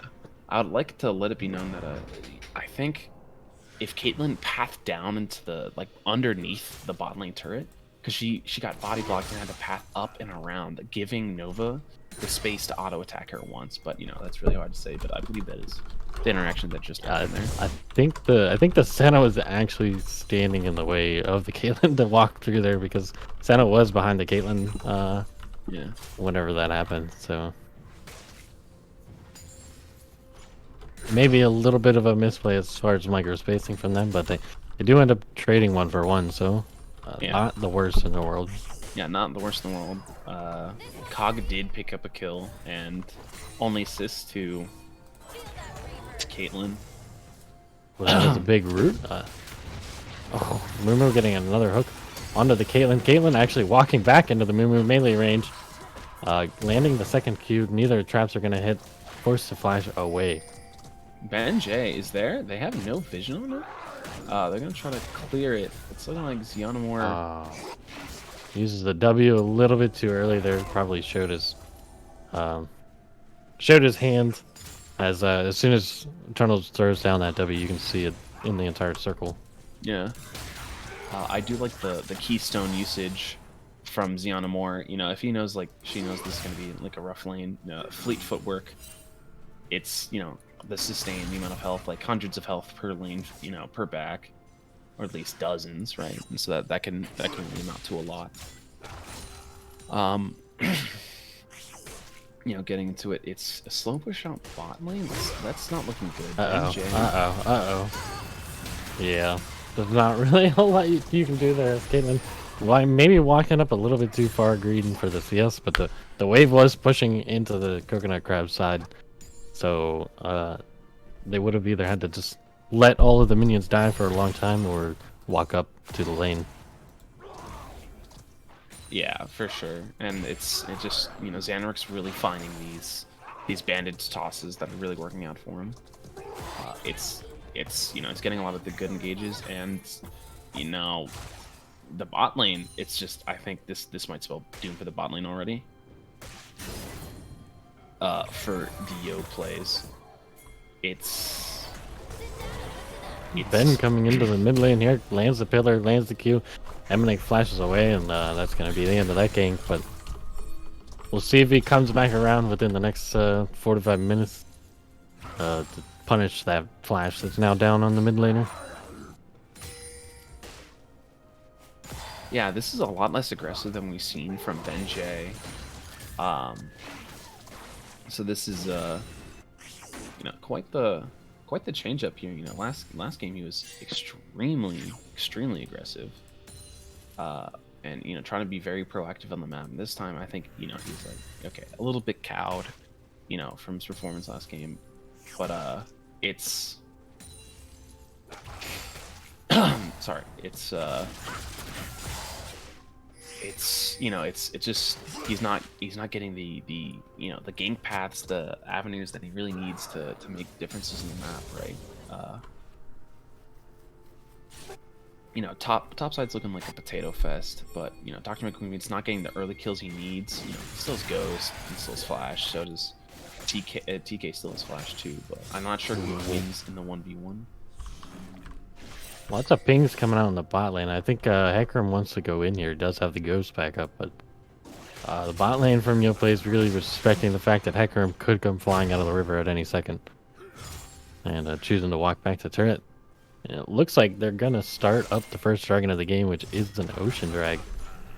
And that's a very important drag. Benjj, seeing it, doesn't want to fly over just yet. You know, sees 3 members of the red team. You know, it's, you know, red team's just gonna try to drag it out, and they're gonna go for Jumps into the pit, gets charmed. Smite coming down. Hecarim is able to secure it. Goes to red team. You know, it's the re-engage coming in blue team. Oh, very good flashes forward. They instantly blow up the what was left of the Amumu there. They trade a kill for the dragon, but DrMcWeenBean getting the solo kill in the top lane at the same time. Yeah, and that's, you know, the executioner or the guillotine, really Noxian guillotine actually coming through and giving him just the boosting, because he used after that. You know, he couldn't really cast another ability.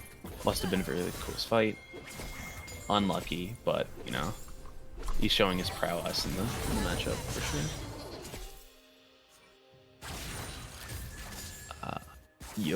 Yogurt on floor did actually pick up a kill right there, so that's very good. You know, any kill you can pick up, you're just going to be magnified more and more. You know, it's not even a 1k gold difference yet, so you know, I don't think it's a super big lead that the coconut crabs here have. So it's you know, this is fine. Yoplays are gonna try to get in and scale.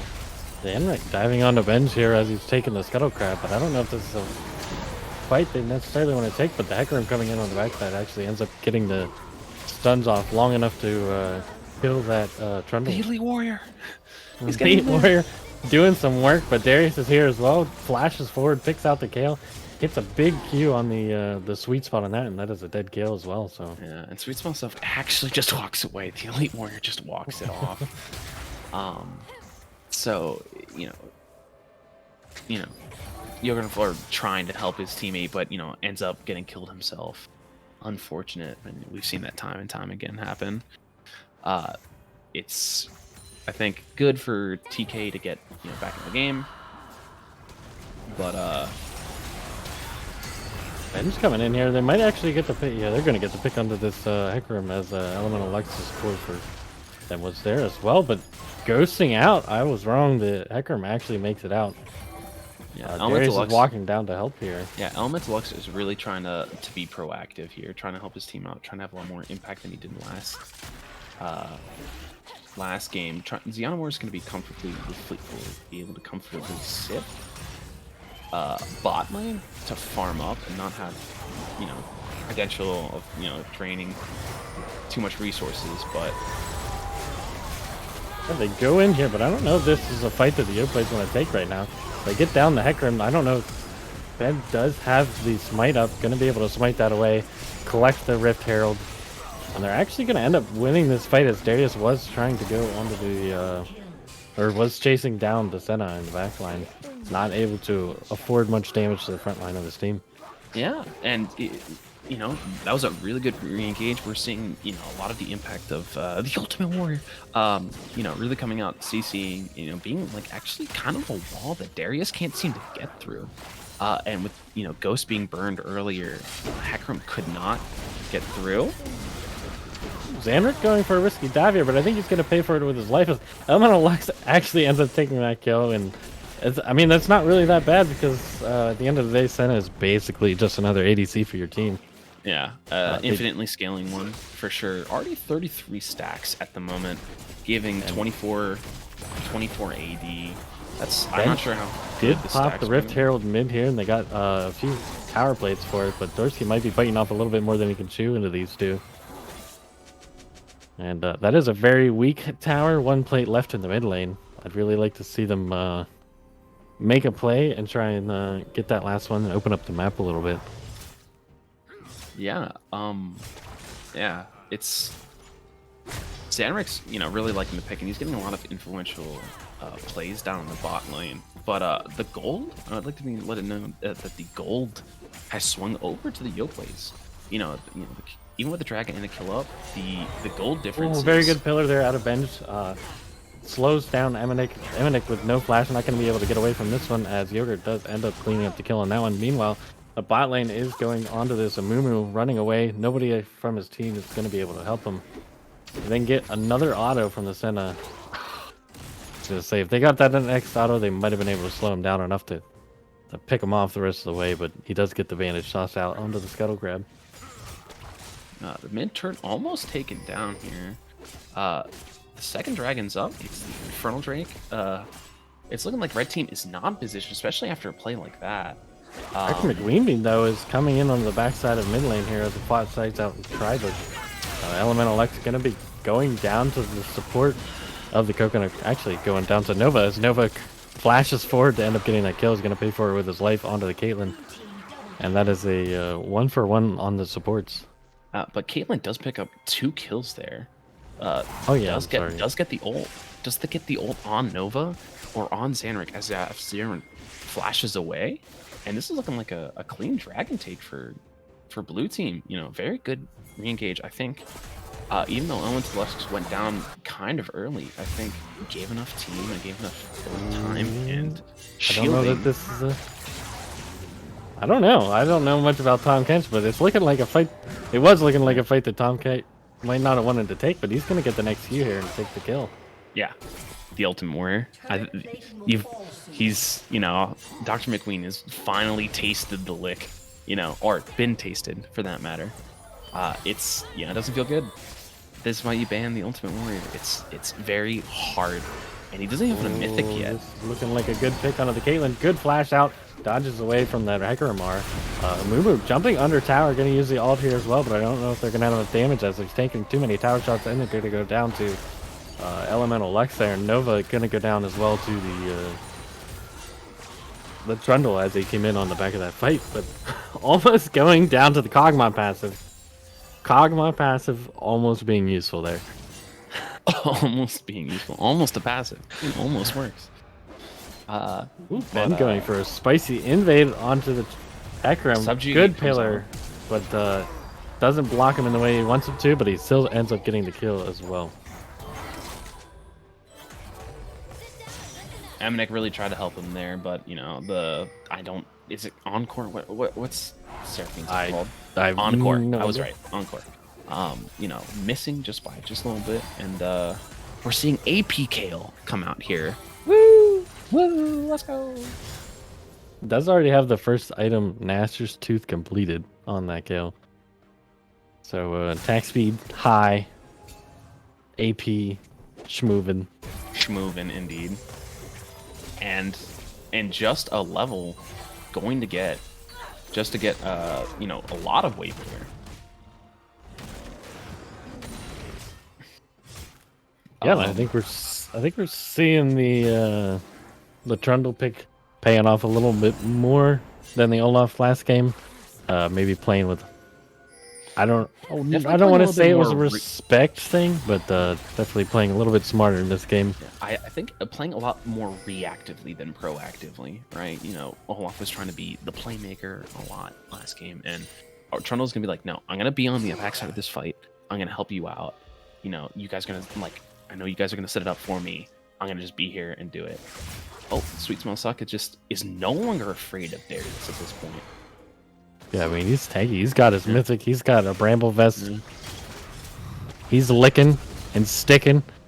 A very good flash by SweetSemllofSucc, actually getting out of there perfectly timed so he doesn't get knocked back into turret range.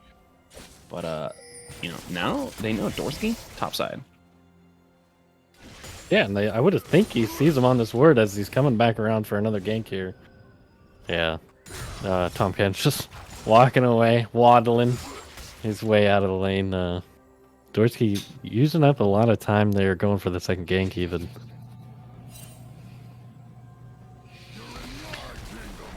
Ooh, very good pillar out of Benjj. Forces the flash out of DrMcWeenBean, so that is Both technically, top laners, yeah, both flashes from the top laners. Rift Herald is up, and they are pinging it. Looking like they want to go for it, but Zanrick is actually pathing that way out of base on that Amumu, so it is going to be 4 men on the side of Coconut Crab's going to be able to fight for this. Yeah, certainly. Benjj not looking in the greatest position. Oh, goes in, tries to take the Uses fight. the R, uses the Qs. I don't think he has... Oh, he does actually have enough damage. That was some huge tromp damage. That's Divine Sunder for you. Gets force sacked by the Darius, and I think he's going to end up going down there, yeah, to the burn from the Hecarim of that red buff. That's a great 1-for-1, you know? Like, you know, taking out DrMcWeenBean from that fight. Like, you know, trading 1-for-1, yeah, we'll get the Rift Herald, but it's a lot less gold efficient at this point in the game, unless you get, like, you know, 2 towers, versus, you know, let's say 2 to 3 plates, or potentially first turret gold, that the first one affords you. So this one maybe not so important. And is that the first turret? That is the first turret going down in mid lane. 17 minutes. That is a very late first turret here. I think this game is pretty even. Both teams. You know, one dragon. The elite warrior in top lane might actually get another one with the minions that are crashing right now. I don't believe it's actually gonna take. look. Unless Oh he yeah, goes there. it has a little bit too much HP. You might just Hey, he's walking back. Yeah, He wants it. He says, "I'm the ultimate warrior, and I want this turret," and he's gonna take it. And he has There it TP is. up for this dragon fight. Yoplays actually up 4k gold at the moment. Everyone pathing to this dragon, so hopefully we're going to see a big dragon fight as Yogurt might get picked. Oh, the grab from the Darius barely missing there as they turn back onto him.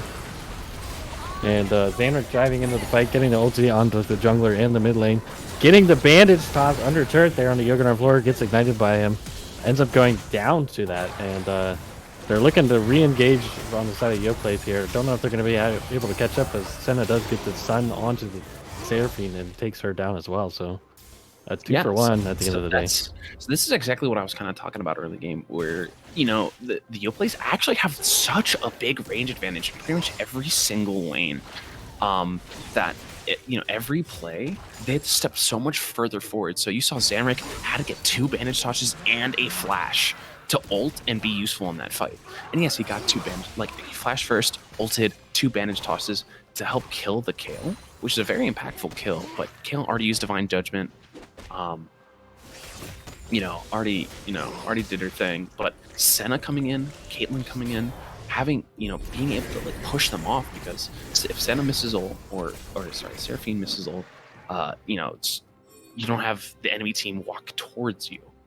So if you don't have the enemy team towards you, then they're gonna kite you from the with just a gigantic amount of range disparity.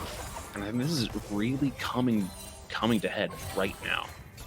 The Ultimate Warrior TK able to jump into the team, very, very impactful, and disrupt any sort of engage. It's looking pretty good.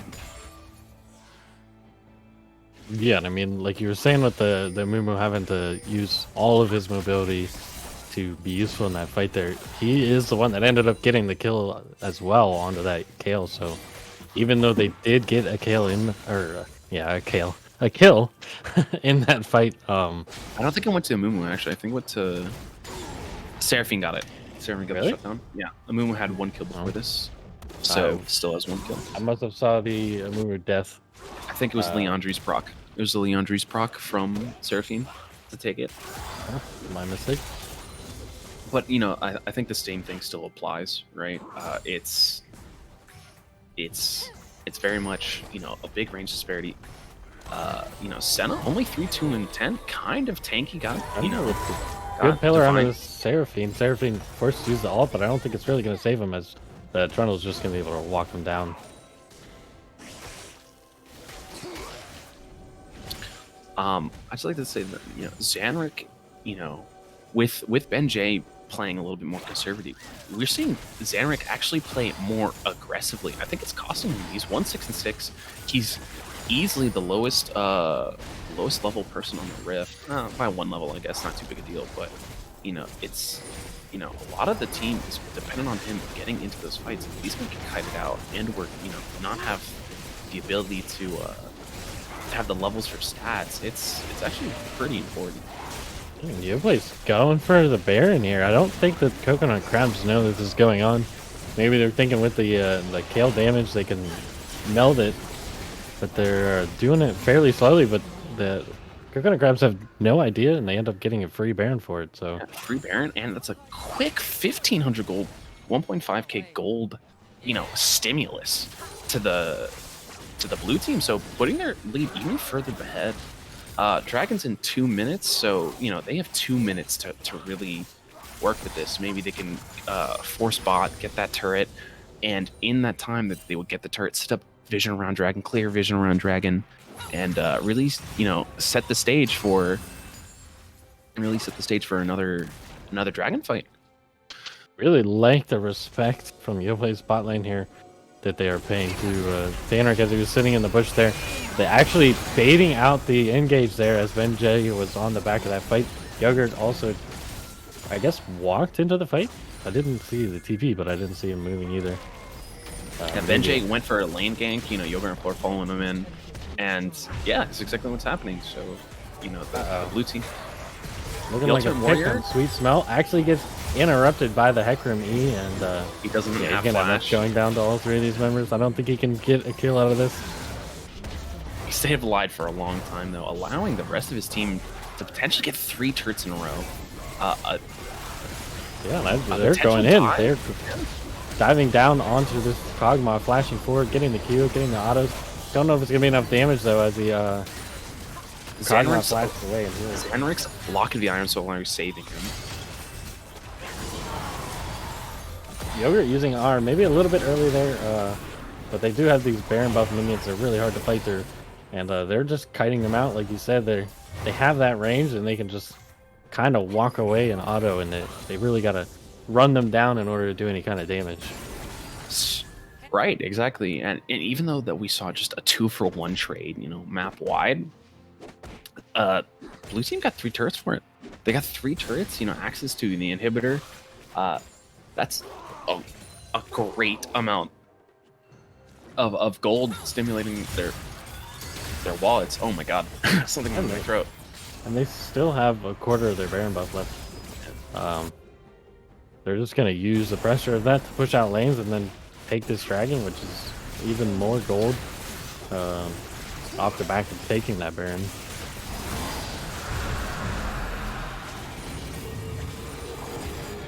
Yeah, so I think this is actually probably the best. I mean, obviously, I think the best soul in the game is Ocean Soul, but I think the best soul for them, alternately, that is actually Cloud Soul.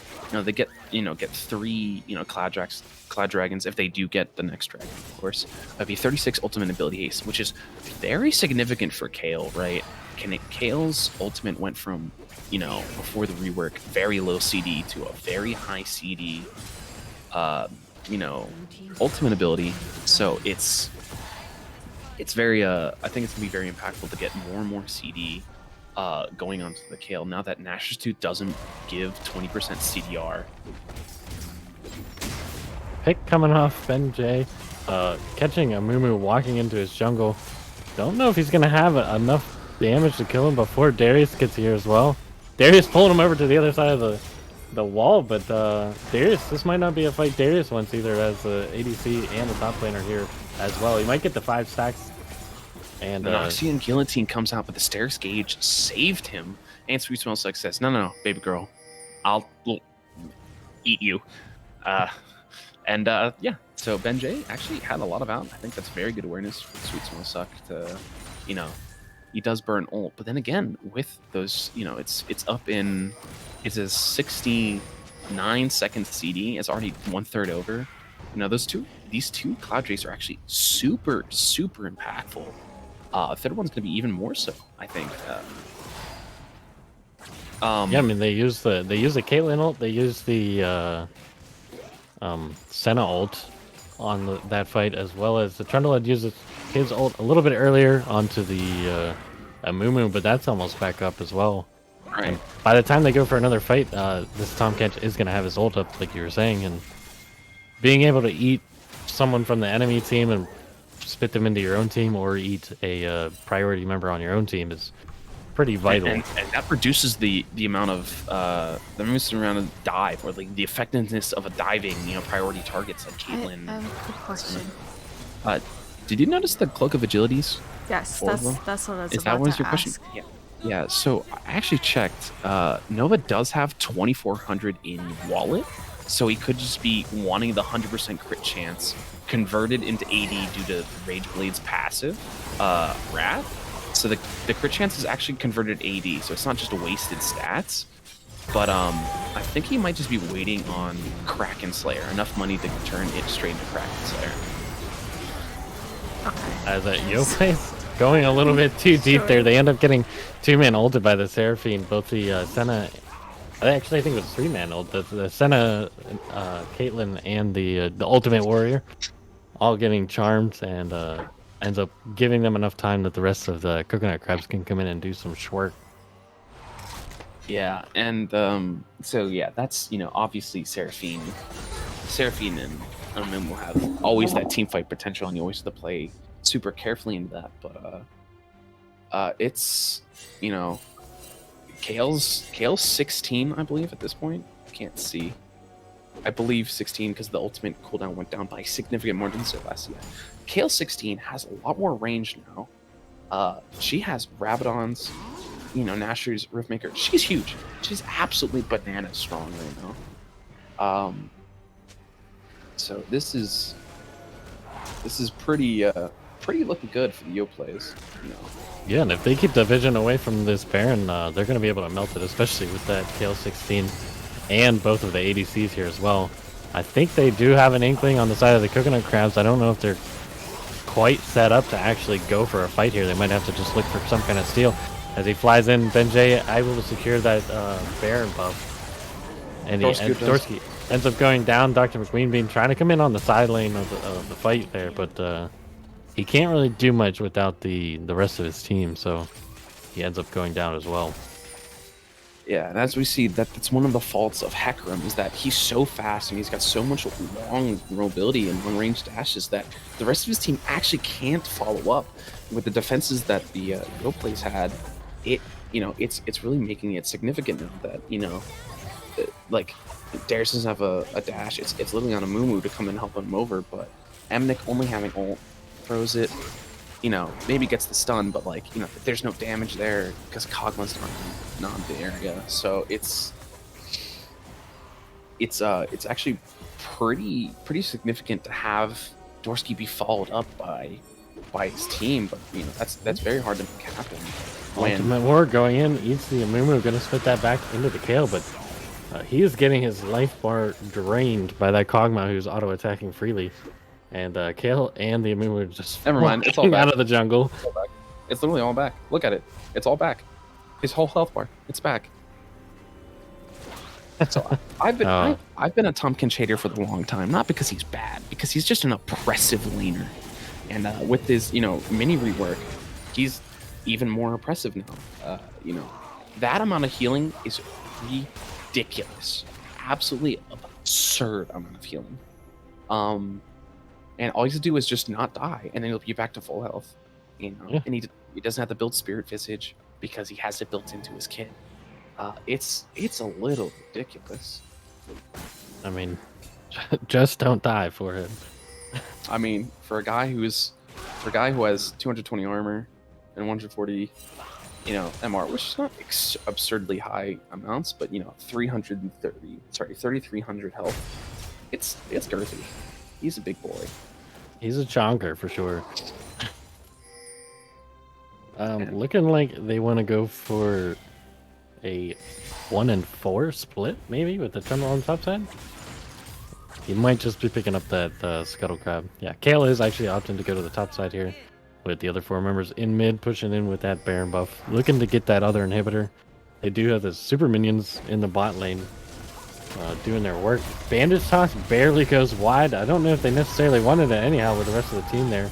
Charm going out from the Seraphine onto the Trundle, but Trundle able to just run away immediately afterwards. And nothing lost, nothing gained really there from both sides.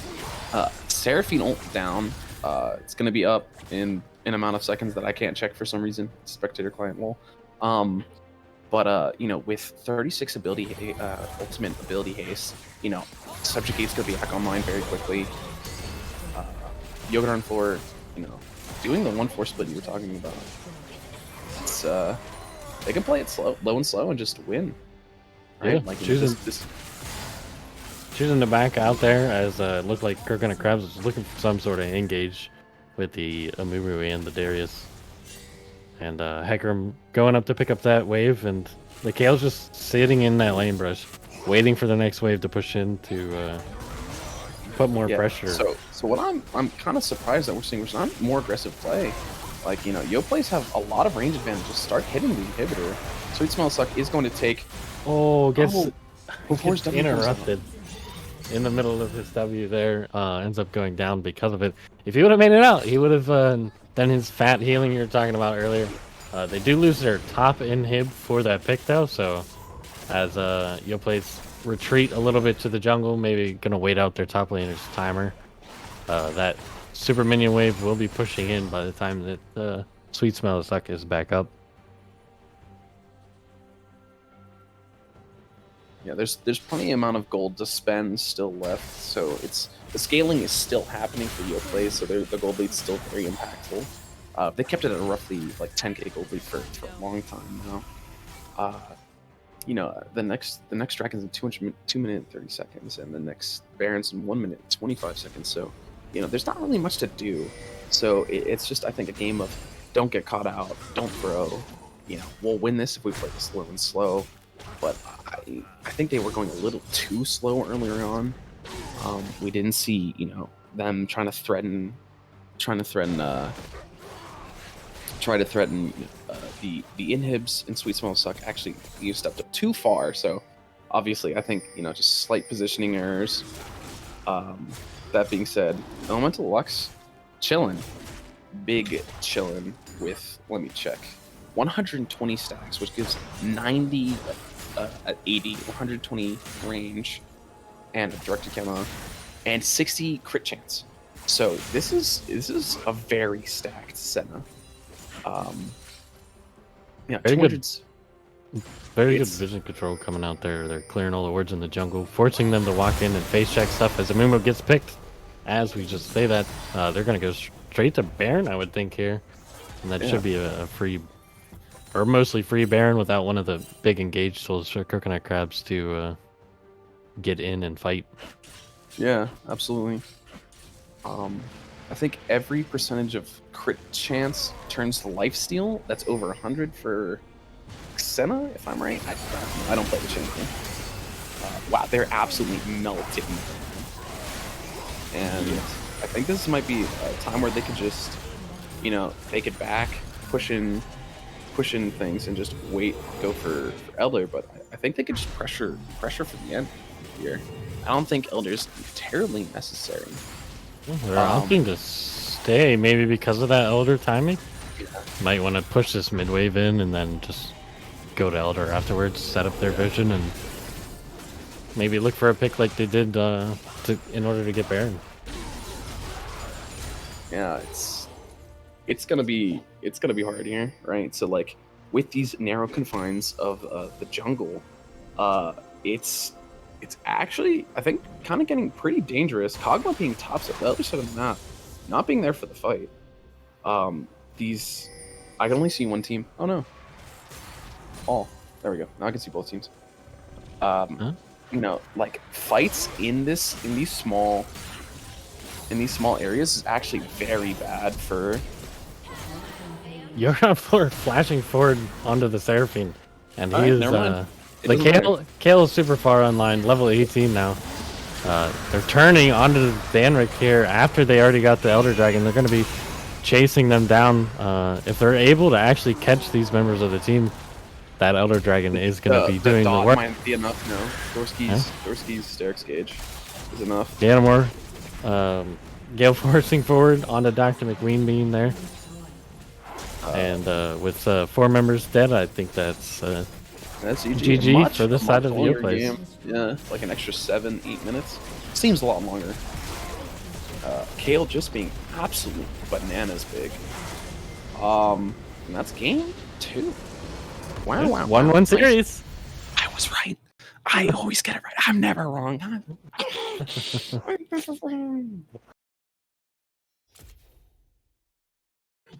Yeah, I think Yoplays definitely tightened up their playing or their play just in general in the second game. A lot less mistakes. I think the decision making change from Benjj actually really changed a lot of engagements, playing reactively versus proactively. Because with Senna, Caitlyn, trading kills a lot. Bot lane, you don't have to be like, okay, bot lane's not turbo losing like last game. All this pressure and the Ultimate Warrior doing Ultimate Warrior things. I think really allowed Trundle to kind of just play it a lot more solidly, a lot more just like standard. Is okay, I'm gonna just go for these gank angles. I'm gonna go for these standard gank angles. I'm gonna go for these duels that I know I can beat because I'm Trundle and I can eat you by chomping. It's I think like a big improvement, and as we see so many more of the people coming in, none of the coconut crabs, they're not electing to join us yet, but we would love to have you. Oh, there they are. They must have heard. They're all coming in. Wonderful. All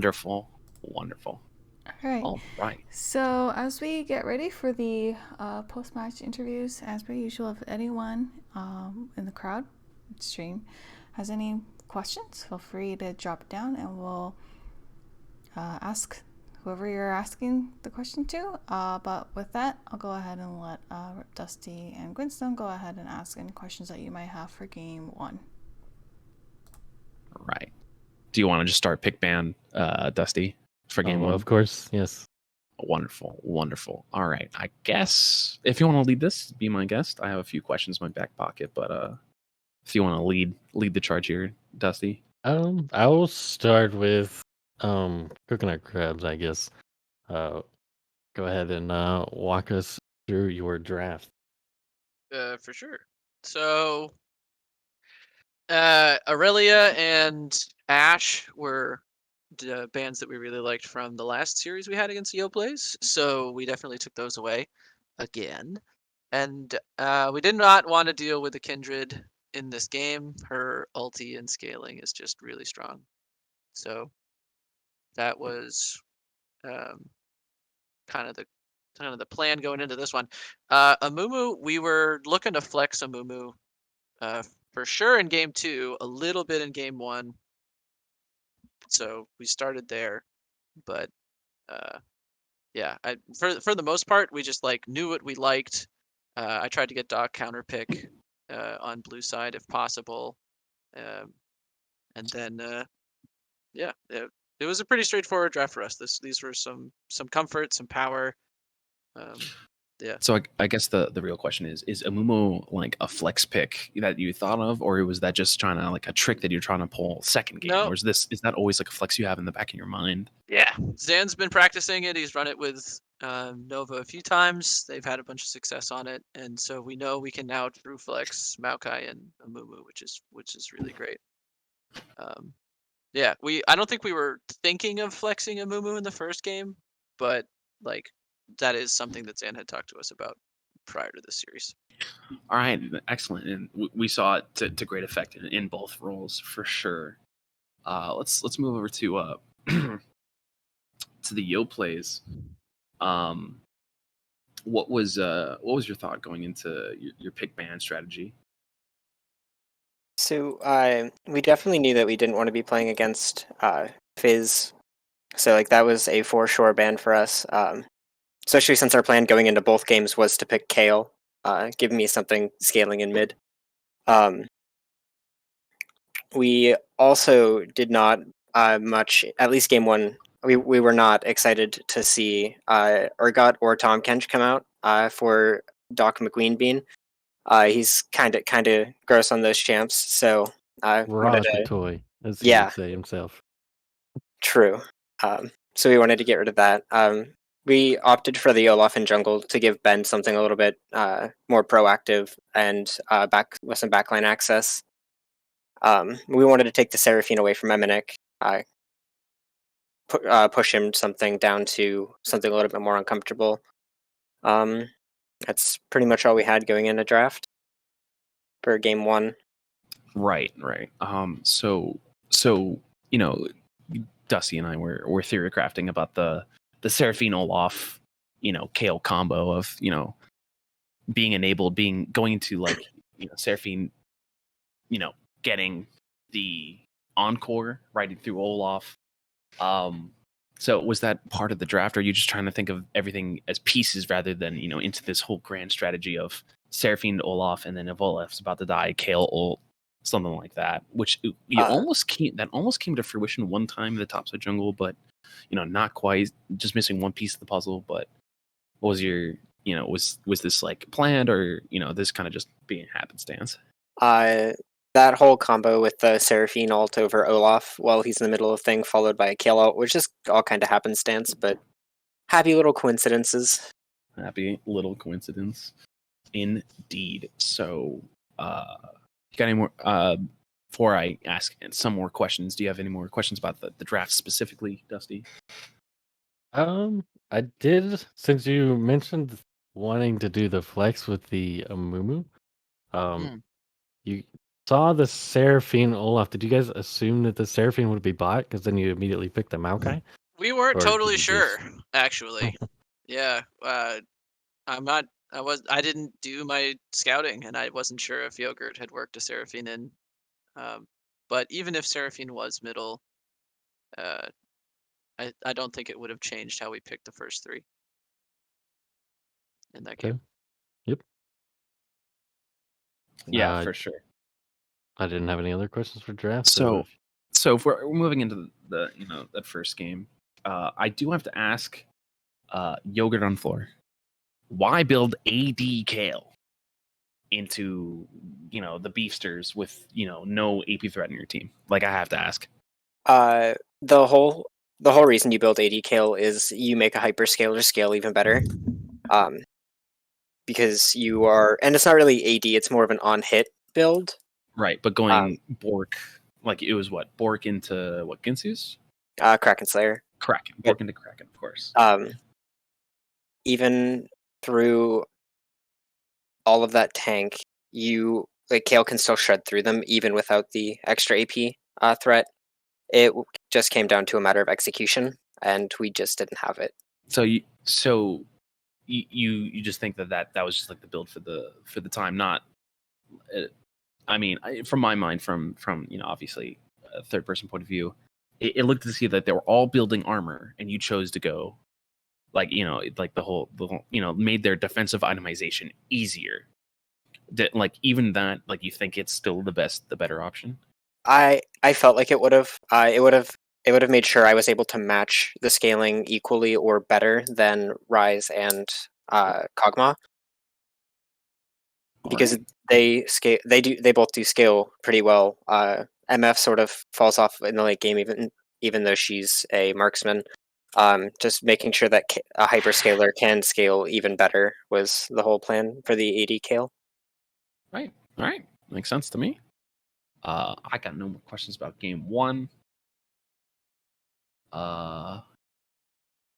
That's all I got. Anything from Socks or Dusty?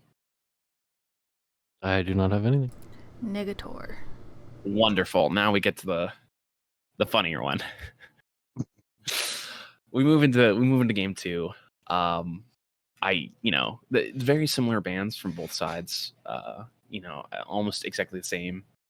Except Malachi being banned away and being banned away. But I have to ask Yoplays. I guess we'll start with Yoplays here. Walk me through your first 3 picks, like spot lane and top lane. So we knew that we wanted to get rid of Maokai. The Maokai posed a little bit of a problem with some of the zone control and engage. So we figured, hey, we have blue side. We can ban the Maokai and first pick Tom Kench, take something else out of Doc's pool, force him back onto something like the Darius or the Jax. And then we saw the Kog'Maw come out in the second round of picks for Coconut Crabs, and we decided, hey, let's pick our bot lane. Let's pick something that can punish the Kog'Maw. So we opted for the extra range, that advantage that Caitlyn Senna has. For sure, yeah. And so I do have to really single DrMcWeenBean out. How's it feel? How's it feel, man, to go against the Ultimate Warrior? You've been abusing him in your solo queue games, and how's it feel to not be able to do anything? Yeah, it feels about as good as it feels to play Vayne top, you animal. Okay. Hey, I was thinking you just played against the Vayne top. Hey, It feels how's it? exactly like that. Exactly what you felt yesterday. Yes, correct. That. Oh man, it's just like a disgusting champion that should be deleted from the game. It's weird. It's It wasn't that bad in lane. I definitely Got a lost soul kill. one. I definitely lost one solo fight because I forgot that I had not backed yet for my Triforce, and he had a Bramble Vest, so I misplayed that very poorly. Lane wasn't as bad. My lane into Garen was actually way worse than second game, but Darius should win both those lanes, so it wasn't too bad. His team fight was so much better than mine. I think in that entire second game, I never made it to the back line once. So props to him for pulling out Tom Kench. I will definitely, I don't know if we play their team again because we've already played them twice, but GG's was a lot of fun. And I mean, playoffs potentially, but maybe, yeah. So I will definitely play better into Tom Kench the next time. But I definitely respect the pick. Big fan myself. unload the toad, uninhibit the ribbit. Indeed. So I guess we'll go over to Coconut Crabs for the second part of the draft, or their part of the draft. So I gotta ask about the first 3, especially the Mumu pick. What's so you just decided to really pull it out for the mix up. Why now? Was that a decision before or right after the ban phase? So Amumu was a true flex in game 2. We knew we wanted it. We weren't sure where it was going until we got through the second round of bans, because we weren't totally sure if we wanted a Mumu bottom or something else. We were thinking Rakan maybe. I don't know. There were some other options that we were looking at, but into a poke lane, like we like hard engage, so we decided to transition it down there, and then go for the Hecarim. But like they took top lane early, so we took top lane early to match. I managed to snag myself Seraphine at the end there just for the wave clear, but and hopefully to peel. The idea was we have all of this engage and stuff, but nobody's going to be peeling a Kog'Maw. Like someone should be back there to help out. So that was the plan with Seraphine. But yeah, I think we got this is the first of 3 weeks in which we've won our first game of the day, and so I think we got a little overconfident going into the second game and like just jumped the gun on some dives in that bot lane and mispositioned for some neutral fights. Got greedy for the Herald, like some other things. I think we were just feeling ourselves a little too much. So excellent punish out of the Yoplays. They really took advantage of our overconfidence there. That was really well played. Right. Yeah, does seem to be the case, but still wonderful games. Really good explanation, breakdown of that. I have one more question before I throw it over to you, Dusty and Socks. This one's actually going to go to Benjj. I'm gonna I'm gonna unmute you and whatnot. So I just want to talk about like the differences between game 1 and game 2 and what adaptations that you made, because sorry, excuse me. The game went wildly differently, and what do you think changed from game 1 to game 2 through the effectiveness of your role? There seemed to be not a night and day difference, but almost just quite. Sure. My team did. No, but like a little bit though, if I'm being honest, right? Like no flame on my team for game 1. I'm just talking about how well they played game 2, right? Like it makes me look good when all of my lanes that are like hyperscaling are at least going even, if not winning, right? It's just like it makes me look like a god because I can just do whatever I want in the jungle. But yeah, I mean, game 1 I put a lot of pressure into top lane early and like top side of the map, and a couple of trades just like an auto or a Q off of picking up another kill ended up going down. And just once you fall behind on Olaf, it kind of just looks like you're inting the rest of the game because you're just making these like really brash engages where like you just don't have the stats to back it up. A little bit of a stat check, so obviously it just looks a little rough. And the further the game goes, the rougher it looks. But and then the Trundle, the second game we slowed things down. We knew that Tom was just going to be able to farm up. We knew that obviously putting pressure in against Doc didn't really pay off for me. So I just focused around mid, made sure they couldn't punish the Kale early. And, we were able to take some nice river fights. And like I said, once you get like a small lead in jungle, especially on like an aggressive jungler like Trundle or Olaf, like you just look good because your team's doing all the work, but it's really on them. Right. I mean, all right. I mean, humbling. That's what we love to see. I guess I actually one more question. Back to Yogurt. You went AP Kale second game. What's the difference? Like, what was like the difference in decision making right there? That was entirely because we had a double AD bot lane. If we would have had another Seraphine, I probably might have opted back into the AD Kale or the on-hit Kale. But yeah, we just had a double AD bot lane. I didn't want to completely overload that with absolutely no AP damage. For sure. If I could jump on that too, the difference of like that idea of hyperscaling for the late game versus we thought that we had the early game in game 1, but in game 2, we knew that we were going to be behind in the early game, and AP Kale turns on sooner. So we needed the build to kind of come online a little sooner, even if it didn't scale quite as well. All right, makes sense to me. I'm now officially out of questions.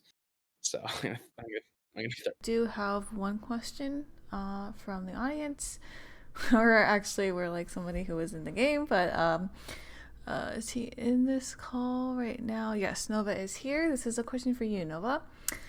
What's the theory behind the quad cloak of agility versus finishing full items? That was entirely because of a video by Zwagzereth. Okay. He built, it's called Mathematically Correct Kog'Maw.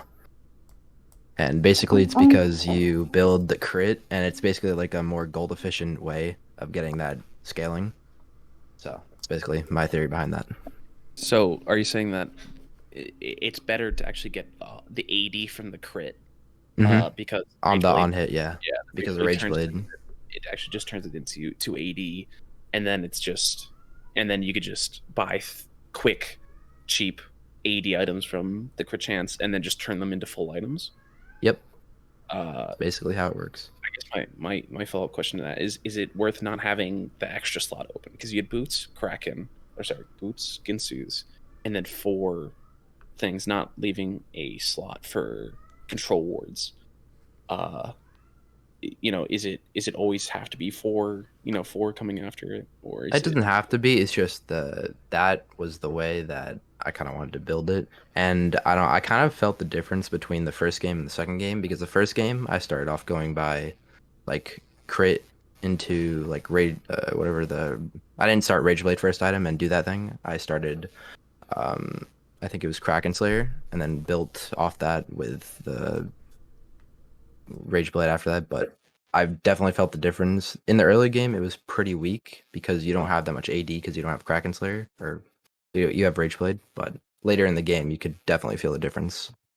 So I guess it kind of made up for the lack of other items that you could build. That's new technology. Love to see it. Love it being bought in the league. That's what I was inkling. The inkling I had in my mind for it. But it's great to actually hear the explanation. Thank you very much. That's a good question from the chat too. Otherwise, I'm good. Dusty, it's all you. If you got any questions left. I don't think I actually do. I got a question. Yogurt, how much health did you have when you lived in mid lane? I was so freaking close. God damn it. That's my question. I don't remember off the top of my head, Bro! but I think it was somewhere in the range of like 10 to 30. Yep. Get math, emminik. Yep. Calculated. Not even close, baby. Yeah, not even. Mark is has been doing a lot of math for his homework, so Can confirm. Yeah, he did, probably actually calculated. Yeah, he did all the calculus necessary to make sure For that he real. lived with mathematically minimal amount of health. Well But played. if no one else has any questions, this is the spot of the stream where we leave it open to if anyone has any ending remarks. Leveled up. Oh, is that not now? Beep. Or do you have your announcement? MVPs. Oh, yeah. Gosh. Ugh, fine. emminik, who are the MVPs for the enemy team? I think in this game it's gotta go to Yogurt. If you just look at the damage and gold graphs, it's pretty insane for that game. I think he almost cracked 20,000 gold and 300 farm and 11 kills, or 300, almost 350 farm and 11 kills. Yogurt had a day today, especially in game 2. And then for us, I did Zanrick a disservice not giving him MVP last series. He had a perfect game in our second game last series, and he had a perfect game in our first game of this series. So Zanrick is our MVP, in my opinion. Perfect. Double MVP. I love it. I love that way better. Now, rolling that over to Yogurt on floor. My friend, who are the MVPs? For coconut crabs, I think I've got to give it to Zanrick. Some of those quite a few of the engages he had were really clean, looking great. Made it very, very hard for me to navigate the fights, like the bigger team fights. He overall did just an amazing job at trying to keep me out and making these plays. For our team, I've got to give it to Ben. That man made sure that I stayed relatively safe in lane, that my wave was never in a very, very bad spot. Just made sure I could, and they gave me a jungle whenever I'd asked if I was close to an item, so just making sure I can hit the necessary scalings I need to when I need them. Just enabling me overall. Wonderful. Okay, now you're good. Okay, now I am allowed to say, if anyone has anything they want to say, closing statements, anything at all, other than thank you so much, SoHXC, for streaming this game. Lovely to have you. Thank you so much for the work you put in. But other than that, if anyone else has anything that they want to say, now's the time to do it. I just want to give a shout out to Elemental Lux for subbing for us today. Special thanks to the Stack King. Really though, thank you so much, Elemental Lux, for coming out and subbing for us tonight. I believe he's actually subbing. He's actually going to play a game. I am 3 days in- indeed subbing for tomorrow as well. Let's go. This man has played more game than the rest of us. More game per game. All right. Anything else? Thank you so much. Dex! What?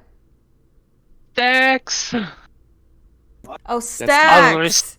Oh I was my literally God. screaming that all sick I again. thought you were saying sad.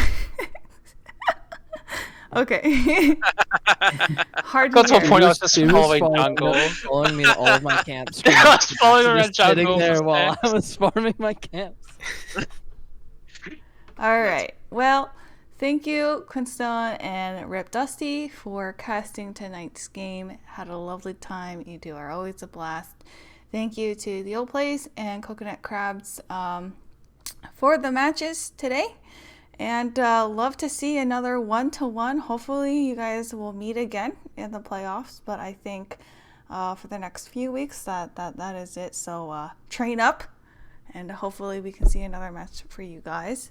One last public service announcement. We have one more game, our last game for week 3. Tomorrow at 8:15 p.m. Eastern Standard Time. This is going to be the glazed non-human primates versus oh Lord, who is it? NA Rams. Yes. So feel free to chime in, and hopefully after that match we will have a rough schedule for week 4. Other than that, thank you everybody for the games, the casters, and all those that were chiming in, and have a good, splendid rest of your evening. I just wanted to say real Okay, quick, if sure. anyone that's in here, if anybody on your team has not filled out the when to meets, make sure you do that, because tonight is the night. Yes, don't go on the naughty list. All right, have a good night.